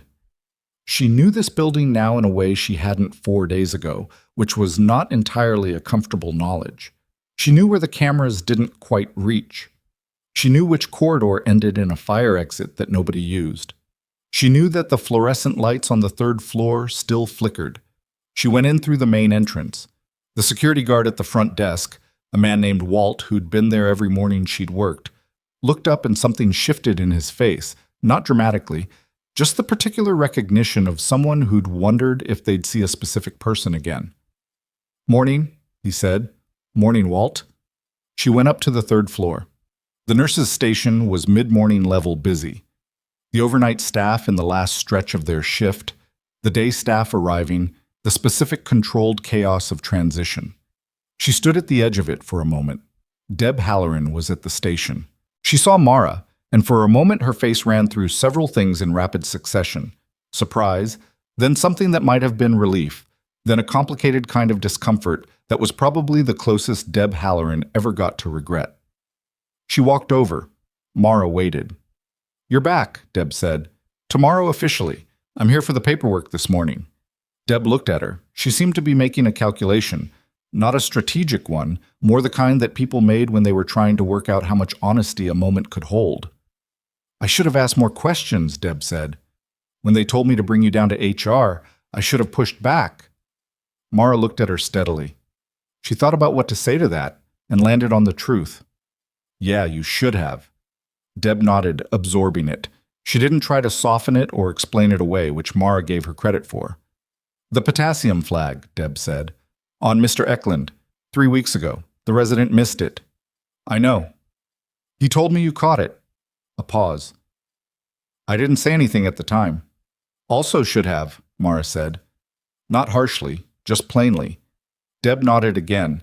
She seemed to have run out of things to say, which was a rare state for her, and she handled it by going back to what she knew, which was the work. "Room 7 is going to need a new IV line before 8, if you want something to do while you wait for HR." Mara looked at her. "I'll do it," she said. The formal reinstatement was processed at 8:40 a.m. Patricia Sowell, from HR, managed it with the specific efficiency of someone who was deeply uncomfortable and had decided that speed was the most effective way to manage that discomfort. The false disciplinary entry had been removed. The original employment record was restored. The suspension was formally vacated and would not appear in any future employment documentation. Sowell read all of this from a prepared statement, and when she reached the end, she looked up at Mara with an expression that was trying to be neutral and was mostly just tired. "Is there anything you have questions about?" Sowell asked. "No," Mara said. "It's clear." She signed the reinstatement paperwork and walked out of HR and stood in the corridor for a moment. The 4th floor was quiet, quieter than it should have been, the kind of quiet that came when a normal institutional hum had been interrupted and hadn't fully come back yet. Cross's office door was closed. She knew he'd been placed on administrative leave pending the outcome of the inquiry. She didn't know who was managing his responsibilities in the interim and didn't particularly need to know. She took the stairs back to the 3rd floor. At 9:15, Tomas appeared at the nurse's station, looking like she'd been awake for 24 hours, which she probably had. "You're here," Tomas said. "I'm here." "The news this morning." Tomas stopped. "Have you seen it?" "Not yet." Tomas turned her phone around. The local affiliate's website, a headline that had run since early morning. Federal investigation into Lakemont General expands to include hospital administrative conduct. VP of Operations placed on leave as part of inquiry into billing fraud network. And below that, a second headline that had been added 2 hours later. Hargrove Pallant Healthcare Solutions. CEO, Marcus Prele and CFO. Diana Kowalski placed on administrative hold pending federal fraud investigation. Company assets frozen pending audit. Asset freeze. Mara read that twice. That was a significant step. Not an arrest, not yet, but an asset freeze in a federal fraud investigation meant that the evidentiary threshold had been met. The government had convinced a judge that there was sufficient basis to believe the assets were proceeds of or instruments of criminal activity. That was not a minor procedural step. Prel was on the news this morning, Tomas said. Walking into his office building, reporters outside, he said, "It doesn't matter what he said." Mara handed the phone back. "What matters is what his attorneys are saying to the federal prosecutors right now." Tomas looked at her. "You're very calm." "I've had a strange week," Mara said. "Calm is an achievement." General Voss was discharged at 11 a.m. on Friday. She knew this because Eakin's aide had sent her a text at 10:50, which gave her enough time to be in the main lobby when the elevator opened. She wasn't sure why she felt the need to be there. He had people around him, the security detail, a small number of hospital staff who would escort him to the exit. He didn't need her to be there. She was there anyway. The elevator opened and he came out in a wheelchair. Not because he couldn't walk, she suspected, but because hospital discharge required it and he'd decided not to fight that particular battle. He was in civilian clothes, a gray jacket, and he looked considerably better than he had in room 512. The color in his face, the straightness of his posture within the constraints of the chair, the sharpness in his eyes. He saw her immediately. "Lyndon," he said. "General." She fell into step beside the chair as the escort moved toward the entrance. "Safe travel?" "I understand you're reinstated as of this morning." "As of this morning, yes." He looked at her sideways. "How does it feel?" She thought about it. "Like the lights are working correctly. Everything is where it should be." A pause. "Which is all I wanted." He almost smiled at that. Not a full one, but the specific compression of a man who found something both true and slightly funny. I'm going to be called to testify before the full inquiry board next week, he said. I intend to be thorough. I know you will. They're going to ask me what I observed in the trauma bay. I'm going to tell them exactly what I observed. The chair stopped as they reached the entrance, and he stood, carefully, with the controlled movement of someone who is aware of every degree of his own recovery. He was taller than she'd realized from his position in the hospital bed. He turned to face her directly. The night I came in, the last thing I remember before I lost consciousness, there was a hand on my shoulder, steady, no panic in it. She looked at him. That was you, he said. She hadn't known he'd been conscious enough to register that. She'd placed her hand on his shoulder in the bay, very briefly, while the team was moving. Instinctive, a thing she'd done 100 times before, in different circumstances, when someone was in pain and afraid and needed to know there was a human in the room rather than just a procedure. Yes, she said. He nodded once. Thank you, he said. And then, before she could respond, not for the clinical call, for that. He walked out into the cold morning. She stood at the entrance and watched the car pull away, and then she turned around and went back to work. She was updating the medication log at the third-floor nurses' station at 3:40 p.m. when Dr. Owen Garrett appeared beside her. She didn't look up immediately. She finished the entry she was writing, complete sentences, clinical precision, the way she always did, and then she turned. He looked the way Tomas had described on Thursday morning, terrible. Not dramatically. His clothes were clean, he'd shaved, but there was something drawn around his face, the specific quality of a man who'd slept badly for multiple nights and was aware that this was visible. Lyndon, he said. Dr. Garrett. He seemed to be working out his approach, which was unusual for him. In 4 months, she'd never seen Owen Garrett unsure of his approach. He was the kind of physician who walked into rooms already certain of what he was going to say and left before anyone could complicate it. In the bay, he said. Tuesday morning. You identified the tension pneumothorax before I did. I suggested we consider it. Don't do that, he said. His voice was flat, not unkind. I'm trying to... Don't qualify it. You identified it. I was running a cardiac differential and you were right, and I was operating on incomplete information. She looked at him. I would have gotten there, he said. Probably, but not as fast. And at that point in his vitals... He stopped. He seemed to be calculating something. Time mattered. Time usually matters, she said. I know that. He said it sharply, then caught himself. Some of the arrogance was structural. She understood that now, 4 months in. It wasn't entirely chosen. It was the product of a career in which being right had been more important than being kind, and the two things had calcified into a single operating mode. I asked the wrong questions in the conference room. He stopped again. Cross asked me to be in that meeting. I didn't know what the suspension was going to say.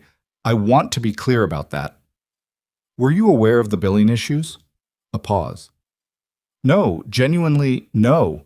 I'm a clinician. I don't track administrative billing infrastructure.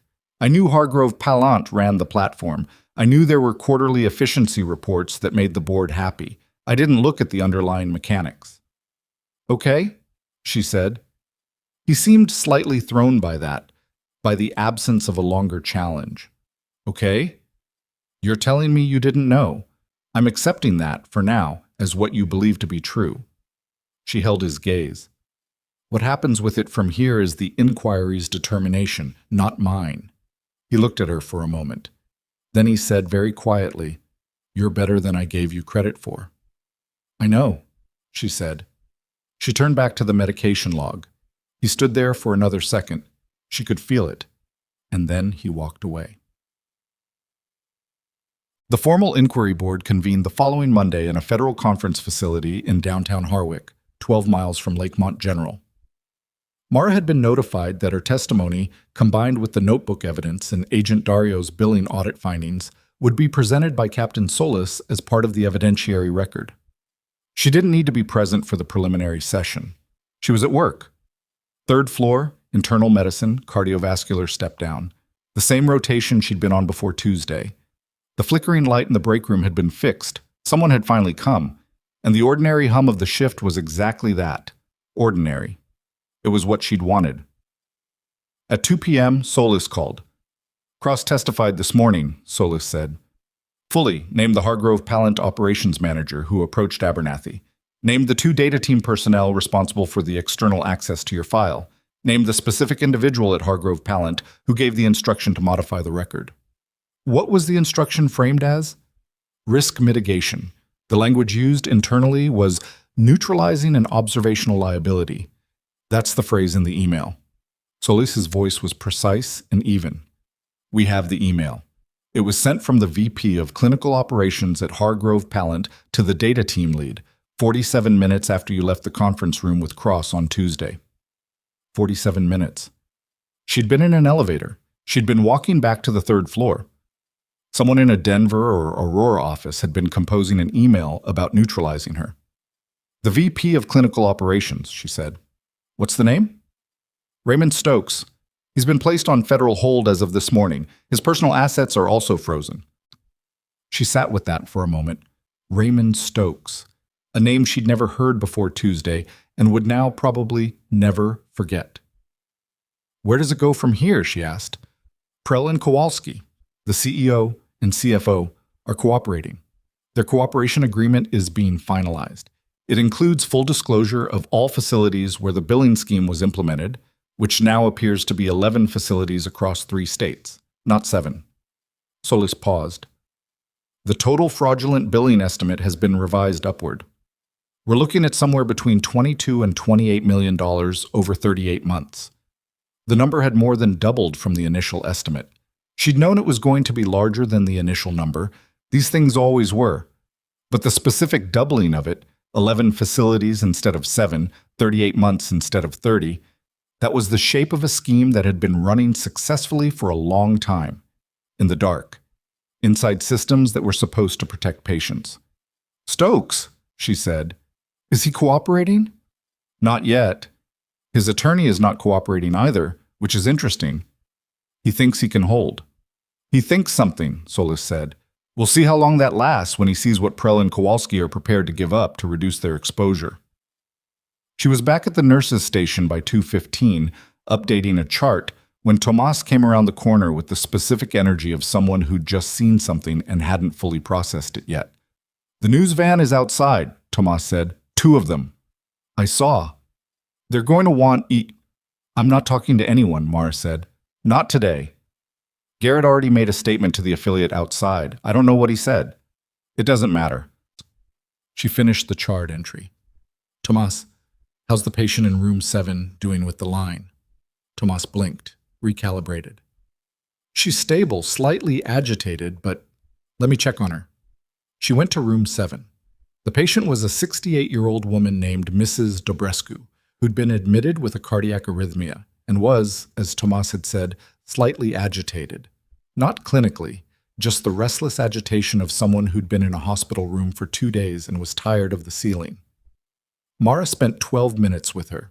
They talked about Mrs. Dobrescu's garden, which was apparently significant and involved a complex relationship with her neighbor's shade trees that had been going on for several growing seasons. Mara listened and asked questions and adjusted the IV line, and when she left, Mrs. Dobrescu was calmer. It was such an ordinary thing, just a person in a room, needing someone to pay attention for 12 minutes. She was walking back to the station when her phone buzzed. Not a call. A text from Rourke's single-letter contact. Stokes broke. 2 hours ago. Full cooperation. His attorney's in with prosecutors now. The email thread goes higher than Stokes. There's a board-level directive from 8 months ago to expand the suppression protocol to any facility employee who flagged billing anomalies. They had a playbook. She read it twice. A playbook. A documented, board-level approved protocol for identifying and neutralizing employees who noticed the fraud. George Abernathy had been one. She had been one. There were others. She was certain of it now. The math demanded it. 11 facilities over 38 months. Others who'd said something, or noticed something, or written something down, and had been quietly managed. She stood in the corridor outside room 7 with the phone in her hand and thought about all those people. Some who'd taken early retirement, some who'd been suspended, some who'd probably just concluded that they'd been wrong about what they'd seen and moved on. Then her phone rang. Solis again. "I just got the text," Mara said before Solis could speak. "Then you know." Solis's voice had a quality she hadn't heard in it before. Not quite excitement, more the controlled elevation of someone who'd been working towards something for a long time and could see the ground clearly under their feet. "The board-level directive. It's signed. We have the original document, and we have the distribution list." "How many names on the distribution list?" 9. Board members and senior executives. 4 of them are already cooperating in various forms. The other 5 are going to need more encouragement. "Are any of them at Lakemont General?" A pause that was 2 seconds too long. "One of them," Solis said carefully, "has a connection to Lakemont General's board of directors. Not a direct employment relationship, an advisory capacity." Mara turned this over. "Who?" "That's something the inquiry board is going to address formally tomorrow morning. I can't—" Solis. A beat. "His name is Arthur Vane," Solis said. "He sits on Lakemont General's advisory board. He's also, until this morning, been the person managing Hargrove Pallant's relationship with the hospital's board of directors for the last 3 years." Arthur Vane. She'd never heard that name in 4 months at Lakemont General. Advisory board members weren't visible at the floor level. They existed in a stratum that never quite intersected with the daily work of the building. But they shaped things. Budget decisions, contract renewals, the administrative infrastructure that determined how a place ran. You never saw them, and they never saw you, and the things they decided filtered down through people like Randall Cross and became the texture of the institution. "He's on the distribution list," she said. "He's on the distribution list." "For the directive that authorized the suppression protocol." "Yes." She looked down the corridor toward the nurses' station. Deb was there. Tomas was there. Through the window at the end of the hall, she could see the parking lot and the faint suggestion of the 2 news vans Tomas had mentioned, their satellite equipment visible above the roofline. "When does this become public?" she asked. "The inquiry board releases a preliminary summary tomorrow at noon," Solis said.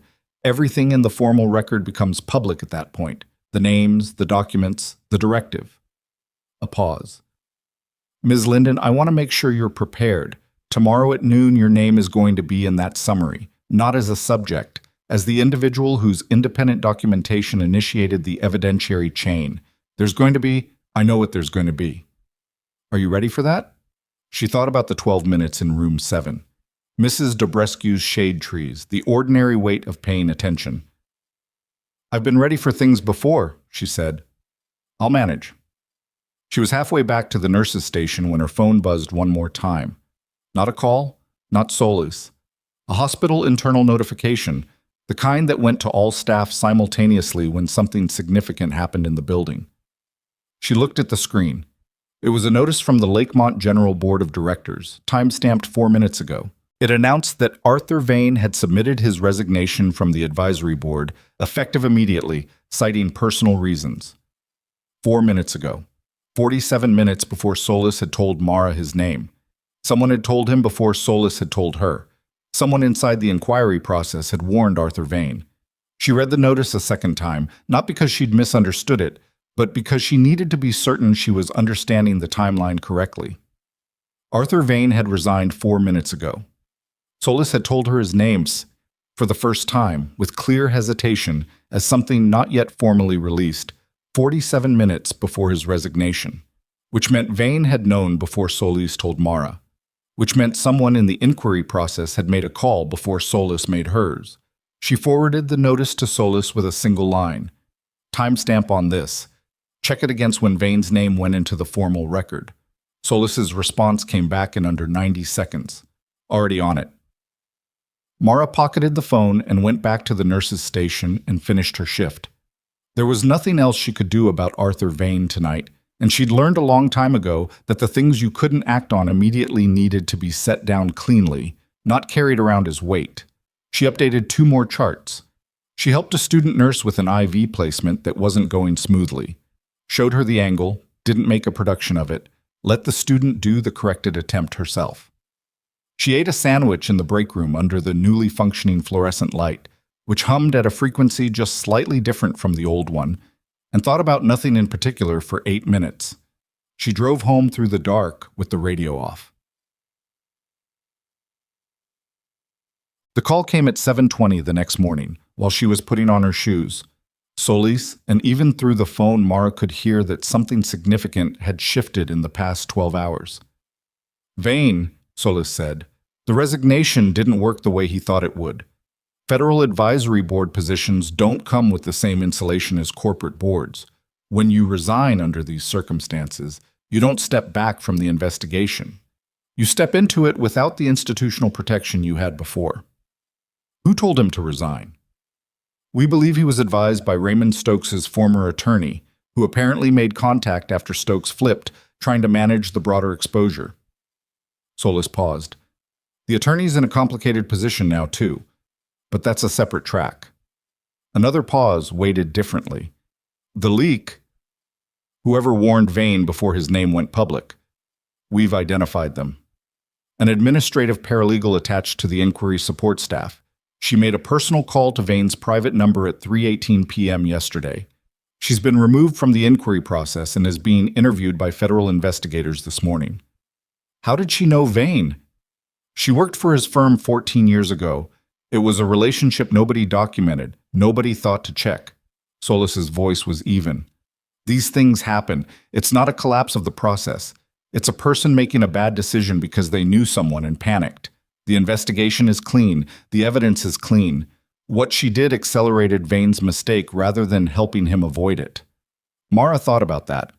A paralegal and a 14-year-old professional connection and a phone call made it 3:18 in the afternoon. The leak hadn't been strategic. It had been personal and frightened, and it had made things worse for everyone it was trying to help. "Does it affect the case?" she asked. "No. Everything Vane is implicated in was documented before his name came to her. His presence in the evidence chain is independent of anything she accessed." Solis took a breath. "Mara, today at noon, the preliminary summary goes public. I want you to be prepared for what's in it." "Tell me." "The summary names you by name as the individual whose independent documentation established the earliest known civilian record of the billing anomalies. It describes the clinical intervention on General Voss's behalf. It describes the subsequent suspension and the falsification of your employment record. And it describes those actions as part of a pattern of institutional obstruction that Hargrove Pallant executed across multiple facilities." A pause. "It's thorough, and it's all public record as of noon." She tied her second shoe, stood up. "Okay. There's more." She waited. "General Voss submitted a written statement to the inquiry board yesterday evening.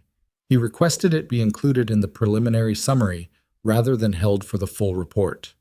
They granted it." Solis stopped. "I'm going to read you one section of it because I think you should hear it before noon." Mara stood in her hallway with her coat half on and said nothing. Solis read, "In 38 years of military service, I have relied on the competence, courage, and integrity of the people around me to remain alive.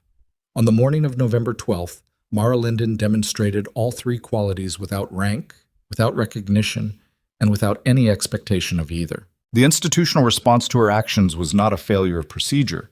It was a failure of character, executed by individuals who confused the protection of a revenue stream with the protection of human life. The distinction between those two things is not complicated.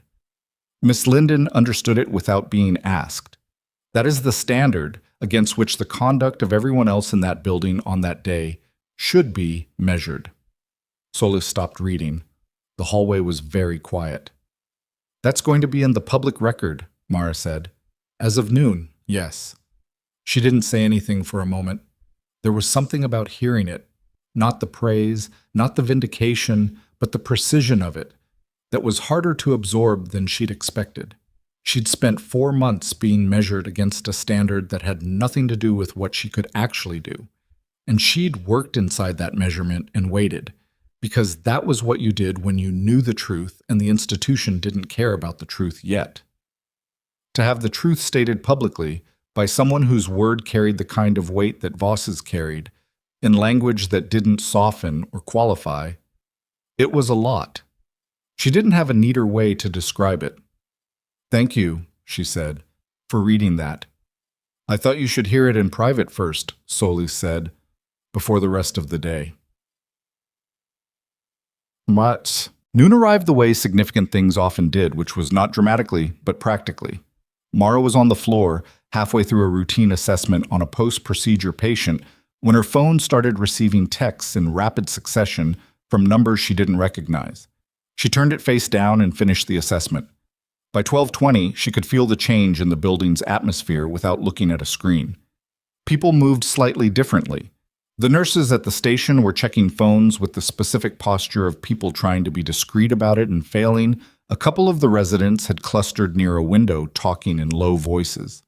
Tomas appeared at the edge of her vision twice without approaching, which meant she was holding something back and trying to decide whether to release it. Mara let it sit. She finished her documentation. She checked in on room 7. Mrs. Dobrescu was doing better, possibly being discharged tomorrow, wanted to talk about whether her neighbor's silver maple roots might be affecting the drainage near her east border. And she spent 9 minutes on that conversation because 9 minutes was what it took. At 12:45, Tomas stopped holding back. "The news sites have it," Tomas said. She was keeping her voice down, not from discretion about Mara specifically, but from the reflex of a person who worked in an environment where voices carried. "All of it. Your name, the suspension, the fabricated record, Voss's statement." She paused. "Marcus Prell was photographed going into the federal building this morning. Raymond Stokes." She stopped. "There are arrest warrants, Mara. It just broke. Stokes and 2 members of Hargrove Pallant's data team. Wire fraud, obstruction of justice, unauthorized access to protected medical employment records." Mara looked at her. "Stokes was cooperating," she said. "Apparently not enough. Or what he gave them was enough to confirm what they already had and make the warrants viable." Tomas shook her head. "I don't understand how all of this was happening inside a hospital billing system." "It wasn't inside the billing system," Mara said. "It was inside the relationship between the hospital and the company running the billing system. Those are different things. The billing system was just where the money moved." Tomas was quiet for a moment. "Crosses on the news. He made a statement outside his house this morning." "What did he say?" "That he accepts full responsibility for the administrative decisions made under his authority and that he's cooperating fully with all ongoing investigations." Tomas paused. He looked like someone who's been awake for 5 days. "He probably has been." She said it without satisfaction, which surprised her slightly. She'd expected to feel something more, some version of vindication's particular heat. What she actually felt was more complicated. Cross had made choices, and some of those choices had been corrupt in the specific way that self-protective financial decisions were corrupt, and he was going to carry that. But he'd also called her at 1 a.m. and said true things in a voice that didn't perform. She didn't know what to do with both of those things being real simultaneously, so she let them both be real without resolving it. "Arthur Vane," she said. Tomas blinked. "The name I keep seeing on—" "He resigned from the advisory board yesterday. Before the summary went public, someone warned him." "I heard about that." The paralegal. "Yes." Mara looked at her. "Did Vane's name mean anything here at the hospital? Was he visible at all?" Tomas thought about it. "Not to me. Not to anyone on the floor. Advisory board people." She made a gesture. "They exist in a different dimension." "That's the point," Mara said. "That's exactly the point." At 2 p.m., she was called to the 4th floor. Not by HR, not by an administrator, by the acting medical director, a woman named Dr. Frances Okoro, who had been brought in to manage clinical operations during the administrative restructuring. Okoro was 61, a former department head from a hospital in Denver, and she had the quality of someone who'd seen enough institutional failure to be neither shocked by it nor resigned to it. She met Mara in the conference room, the same one where Cross and Garrett had sat across from her 9 days ago. The room looked exactly the same. Mara sat in the same chair she'd sat in then. "I'll be direct," Okoro said. She was already seated, no folder open on the table, no performance of authority. The board is in emergency session. The preliminary summary has created a situation that requires the hospital to respond publicly and substantively, not just legally. Part of that response involves acknowledging what happened to you, specifically, formally, on the record. And part of it involves demonstrating that this institution is taking concrete steps in a different direction. Okay, Mara said. I want to ask you something, and I want you to answer it honestly rather than diplomatically. Okoro looked at her steadily. The directness was not aggressive. It was the directness of someone who'd decided that honesty was a more efficient tool than management. What do you want? Not procedurally. The reinstatement is done. The record is clean. That's settled. What do you actually want from this hospital, going forward? Mara looked at her. It was not a question she'd been asked. In 9 days of inquiries and testimony and legal scaffolding, nobody had sat across from her and asked her what she wanted. I want to do the work, she said. Which part of the work? She thought about General Voss in room 512, sitting up straight with the nasal cannula and the sharp eyes. She thought about the trauma bay and atlas and the specific look of a chest that wasn't moving correctly. She thought about Mrs. Dobrescu's shade trees. She thought about the student nurse and the IV and letting her do the corrected attempt herself. I was an Army combat medic for 6 years, she said. I have clinical skills that aren't being used at the level they should be, in an institutional setting, because there's no pathway for that expertise to move into civilian hospital trauma care in any systematic way. She paused. Veterans come through hospitals like this one, and the people treating them don't always have the context to understand what they're seeing. Medically, not just procedurally, combat trauma leaves specific physiological patterns. PTSD has specific clinical presentations in a hospital environment that people without field experience often misread. She stopped. That's what I want. A way to use what I actually know, in a setting where it matters. Okoro was quiet for a moment. She wasn't writing anything down. The board is proposing a new position, she said. They'll announce it publicly as part of the hospital's response to the inquiry summary. Director of Trauma, Integration, and Veteran Care Services. It would involve developing protocols for treating veteran patients, training clinical staff in field medicine context, and consulting on complex trauma cases across departments. She paused. It doesn't exist yet. It would be built by whoever takes it. Mara was very still. I'm offering it to you, Okoro said. Not as compensation. Not as a PR move, though the timing makes that unavoidable, because you're the right person for it, and because we owe you a position in this institution that matches what you can actually do. The room was quiet. Through the floor-to-ceiling windows, the parking structure sat in the mid-afternoon winter light, still not an inspiring view. I'll need to think about it, Mara said. Of course. I'll have an answer by end of week. Okoro nodded. She stood. At the door, she paused. For what it's worth, I've read the inquiry summary, and I've read Voss's statement, and I've read the transcript of your interview with Agent Dario. She looked at Mara directly. You answered every question they asked you without once overstating what you knew. You documented what you saw without inflating it.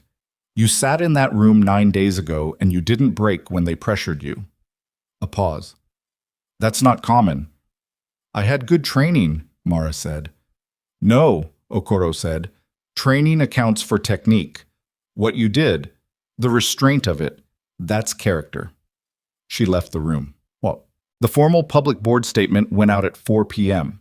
It was specific in a way that public statements from hospital boards rarely were. Specific about what had been found, specific about who had been involved, specific about the institutional failures that had allowed a third-party contractor to operate a fraud network within Lakemont General's administrative infrastructure for 3 years. It named Randall Cross and his administrative leave status. It acknowledged the modification of Mara's personnel file and confirmed that the modification had been reversed and the responsible parties identified. It announced the creation of the Director of Trauma Integration and Veteran Care Services position and named Mara Linden as the person being offered the role. She found out about that last part from Tomas, who texted her 17 seconds after the statement went live. They put your name in it, the new director position. It's out. She was in the parking lot, sitting in her car, getting ready to drive home. I know, she texted back. I haven't officially accepted yet. Tomas's response was immediate. Mara, come on. She sat with it. The car was cold. She hadn't started the engine. Through the windshield, she could see the hospital entrance. People moving in and out with the ordinary purposefulness of a medical institution in the late afternoon. Someone was pushing a wheelchair. A man in a heavy coat was talking on his phone. A resident she recognized from the cardiovascular floor was jogging toward the entrance, probably late for something, her stethoscope bouncing. This ordinary building, this ordinary, compromised, complicated, repairable building. She started the car. Thursday was the day the arraignments began. Raymond Stokes was arraigned on 7 counts of wire fraud, 3 counts of obstruction of justice, and 2 counts of unauthorized access to protected computer systems. His arraignment was brief and procedural, which was how arraignments worked, but the charges read into the record in that federal courtroom were not brief and procedural.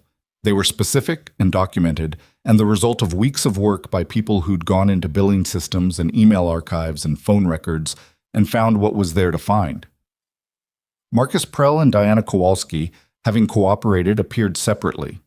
Their cooperation agreements had resulted in a reduced charge structure, which meant they would not face the full weight of everything that had been in the warrant applications. Mara didn't feel strongly about that either way.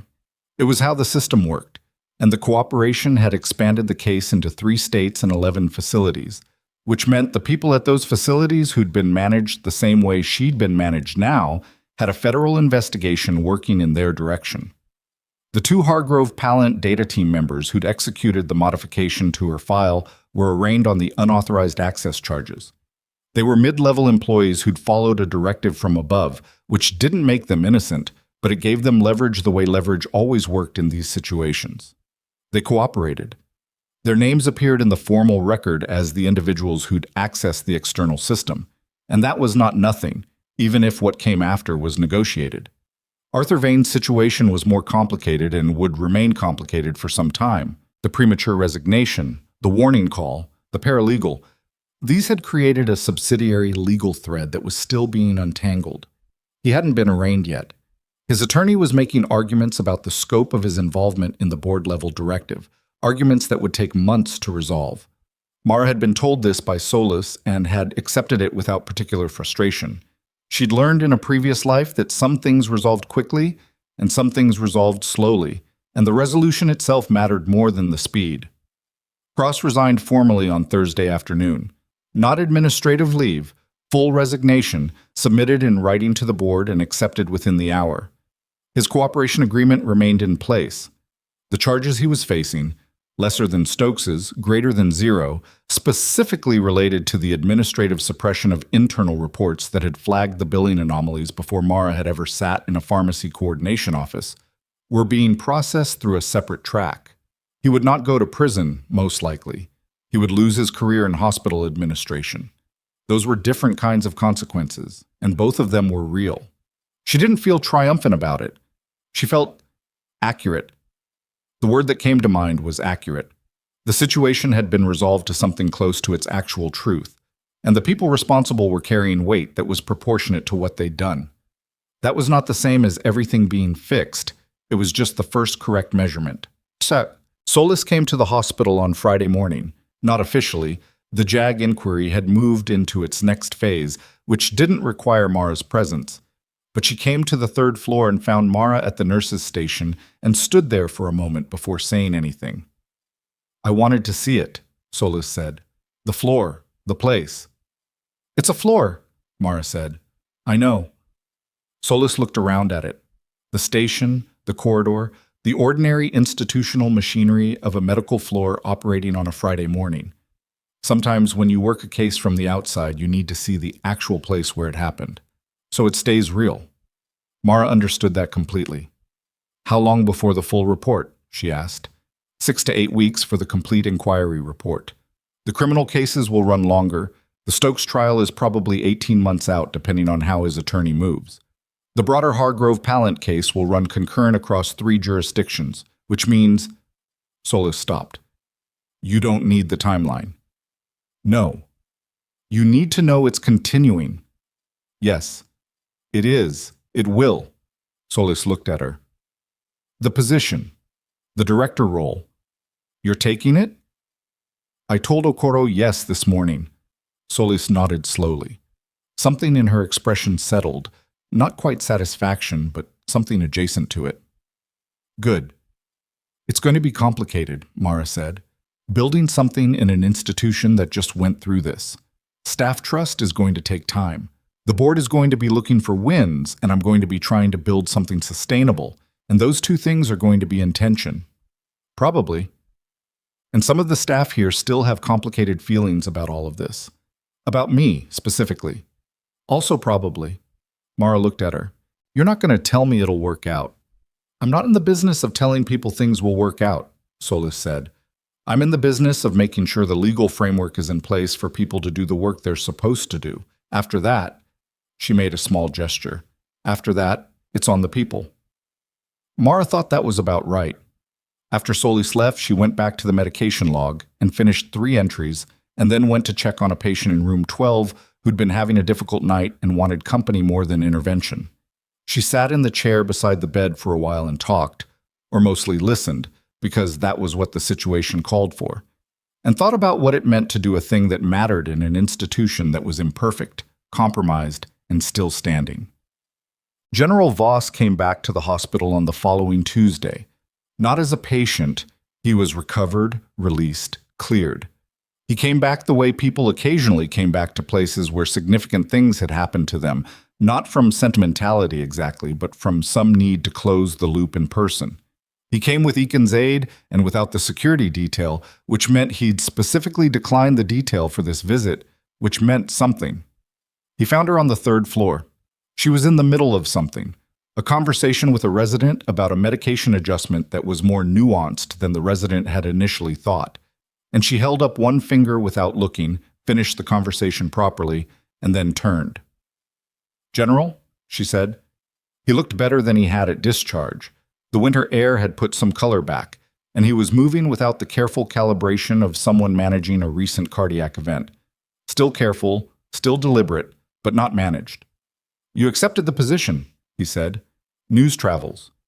"Eakin told me." He looked around the floor. The same sweep Solis had done, the taking in of an actual place. "How does it feel?" "The new role." "I've been in it for 4 days. It feels like a lot of conversations with a lot of people who have a lot of opinions about what it should be." He almost smiled. "That's administration." "It is." She looked at him. "Is this a visit, or did you need something?" "A visit." He paused. "And Atlas." She waited. He's been reassigned," Voss said. "He's retiring from active duty, so he's 8 years old, which is the outer end for MWDs in field work. He'll be placed with a handler's family typically, or a veteran, or—" He stopped. "He won't settle with just anyone. I've been trying to work out the placement." She looked at him. "You're not offering me a dog," she said.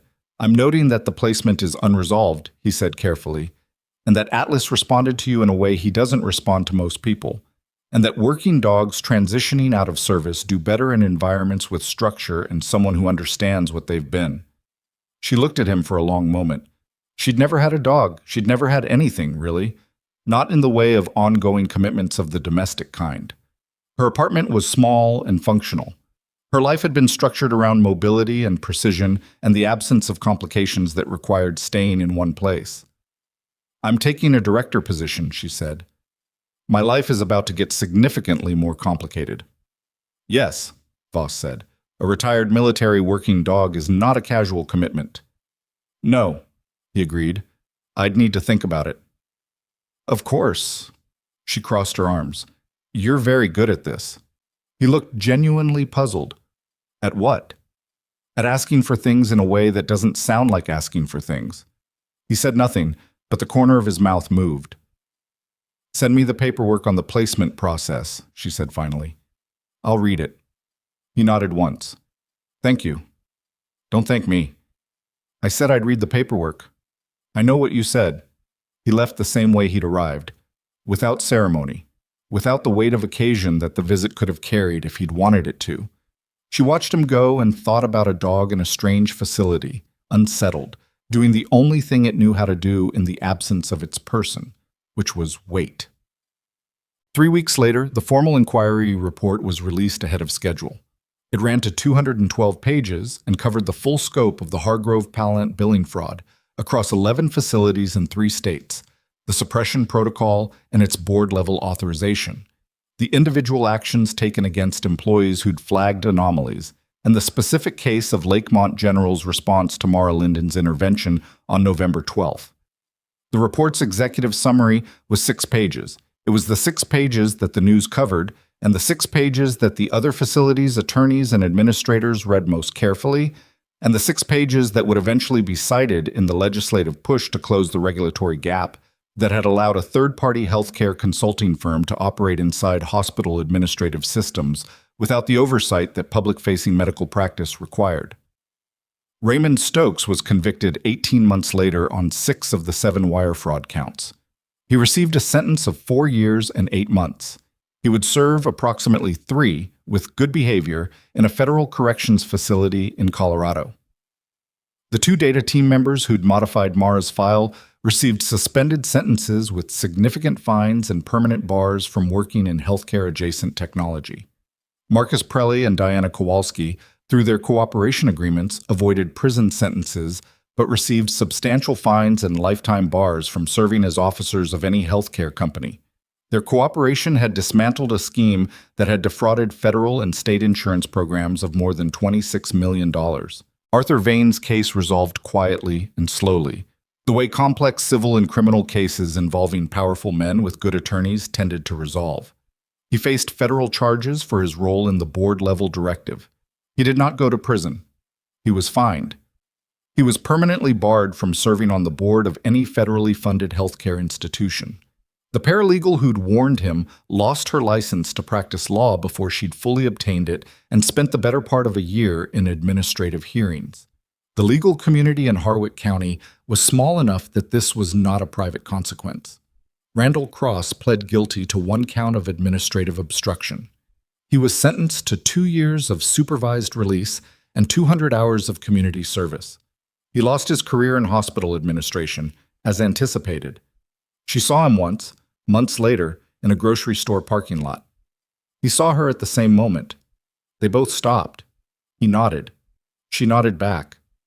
Neither of them said anything, and then the moment was finished and they went their separate ways, which was probably the most accurate version of what their relationship would ever be. Owen Garrett was not charged with anything. He was investigated, cooperated fully, and was cleared of any knowing participation in the fraud. He remained at Lakemont General as Chief of Emergency Medicine. They developed, over the following year, a working relationship that was not warm and was not simple, but was professional in a way that neither of them had managed in the 4 months before November 12th.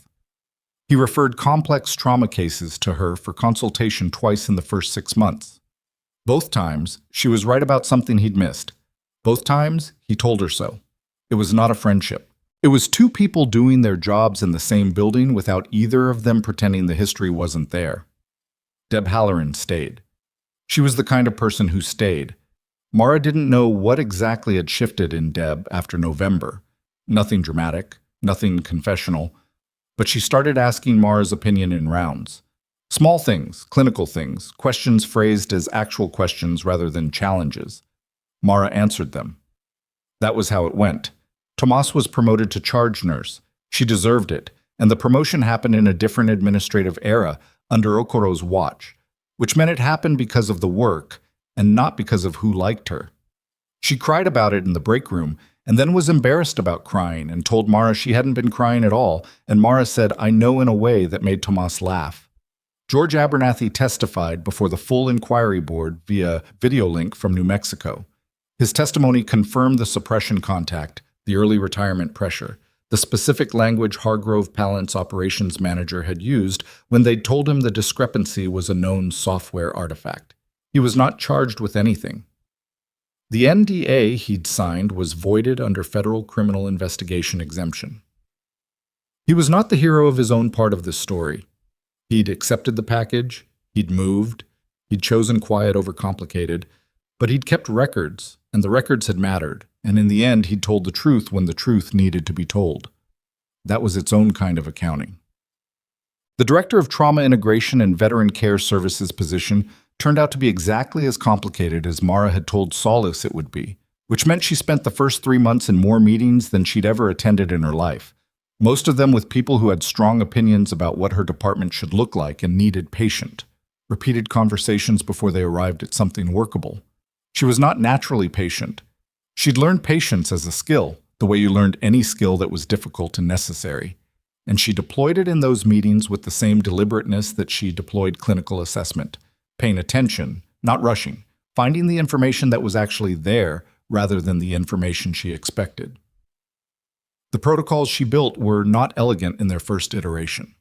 They were functional and imperfect, and revised 3 times in 6 months. The training program she developed for clinical staff, the field medicine context, the physiological patterns, the specific presentations of combat trauma in a civilian hospital environment, ran its first session in the spring, 14 staff members in a conference room that smelled like stale coffee, and she taught it the way she'd been taught the things that mattered most. Practically, without theater, with the understanding that the people in the room were capable of learning difficult things if someone was willing to teach them clearly. One of those 14 staff members was a resident named Davies, who'd grown up in a military family and had spent his entire medical training trying to separate his clinical work from a personal history he found difficult. He came to Mara's session skeptical and left it with a question she hadn't expected. Is there a way to specifically train for recognizing hypervigilance responses in veterans during standard intake? Because I keep missing them, and I know I'm missing them. Yes, she said. Come back next week. I'll show you. He came back. She showed him. He was a quick study, which was the most anyone could ask.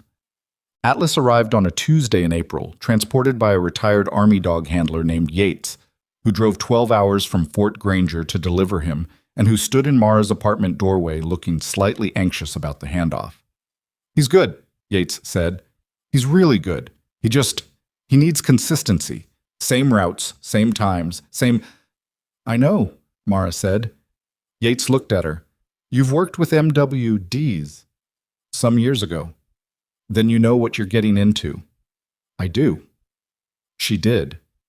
What she was getting into was a 90-pound Belgian Malinois who stood in the center of her apartment and turned a slow, assessing circle, taking inventory of the space with the methodical attention of a highly trained animal encountering new variables. He found the corner by the window. He sat down in it. He looked at her. She sat on the floor. Not close. Across the room. She didn't reach out, didn't call him over.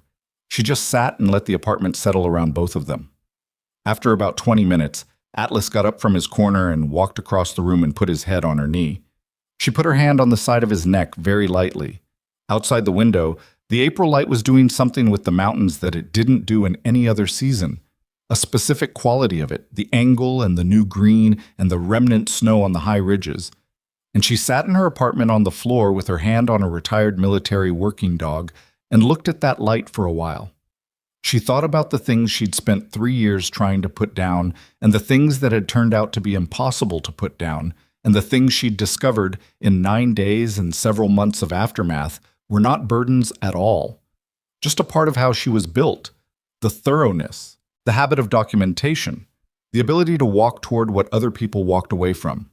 She'd tried to carry those things lightly, which had been the right instinct. She'd just been wrong about whether they needed to be hidden. She thought about what it meant to be seen clearly for the first time in 4 months, after 4 months of being nearly invisible, and how the two things, the invisibility and the being seen, had turned out to be related. You couldn't be seen accurately unless you'd been tested in conditions that revealed what was actually there. The disregard, the suspension, the fabricated file, those had been meant to erase her. Instead, they'd become the conditions under which the truth about her had become undeniable to people who needed to know it. That was not a comfortable thing to carry. It was also not a small thing. She didn't think of herself as someone who'd won. She didn't think of November 12th as a victory. She thought of it as a morning when she'd done what she'd been trained to do and what she believed in doing, and when the consequences of that had become unjust, she'd held her ground and let the truth move at its own speed. She'd had help. Solis and Rourke and Tomas and Abernathy with his careful records in a house in New Mexico. None of it had moved on her effort alone, and she knew that clearly. What she'd contributed was the one thing that had started everything. She'd paid attention when it would have been easier not to. She'd written it down. She'd kept the notebook. The smallest acts of diligence were sometimes the ones that mattered most. She'd learned that a long time ago, in different circumstances, and she'd forgotten it was true in a civilian context until it turned out to be exactly as true here. Atlas shifted beside her. He was warm and heavy and very present, the specific realness of an animal that had no interest in any analysis and simply wanted to be in the room with someone who understood what he'd been through. She scratched behind his ear just once, and he made a sound low in his chest that was not quite a sigh and not quite anything else, just the sound of something settling. Outside the window, the light held as long as it could against the coming evening, and then softened, and then let the dark come in the way it always did. Not all at once, but gradually, until you looked up and realized you'd been sitting in it for a while, and that it was fine, that you were fine, that the day had been what it had been, and the next one was already on its way. She stayed on the floor a little longer. There was nowhere she needed to be.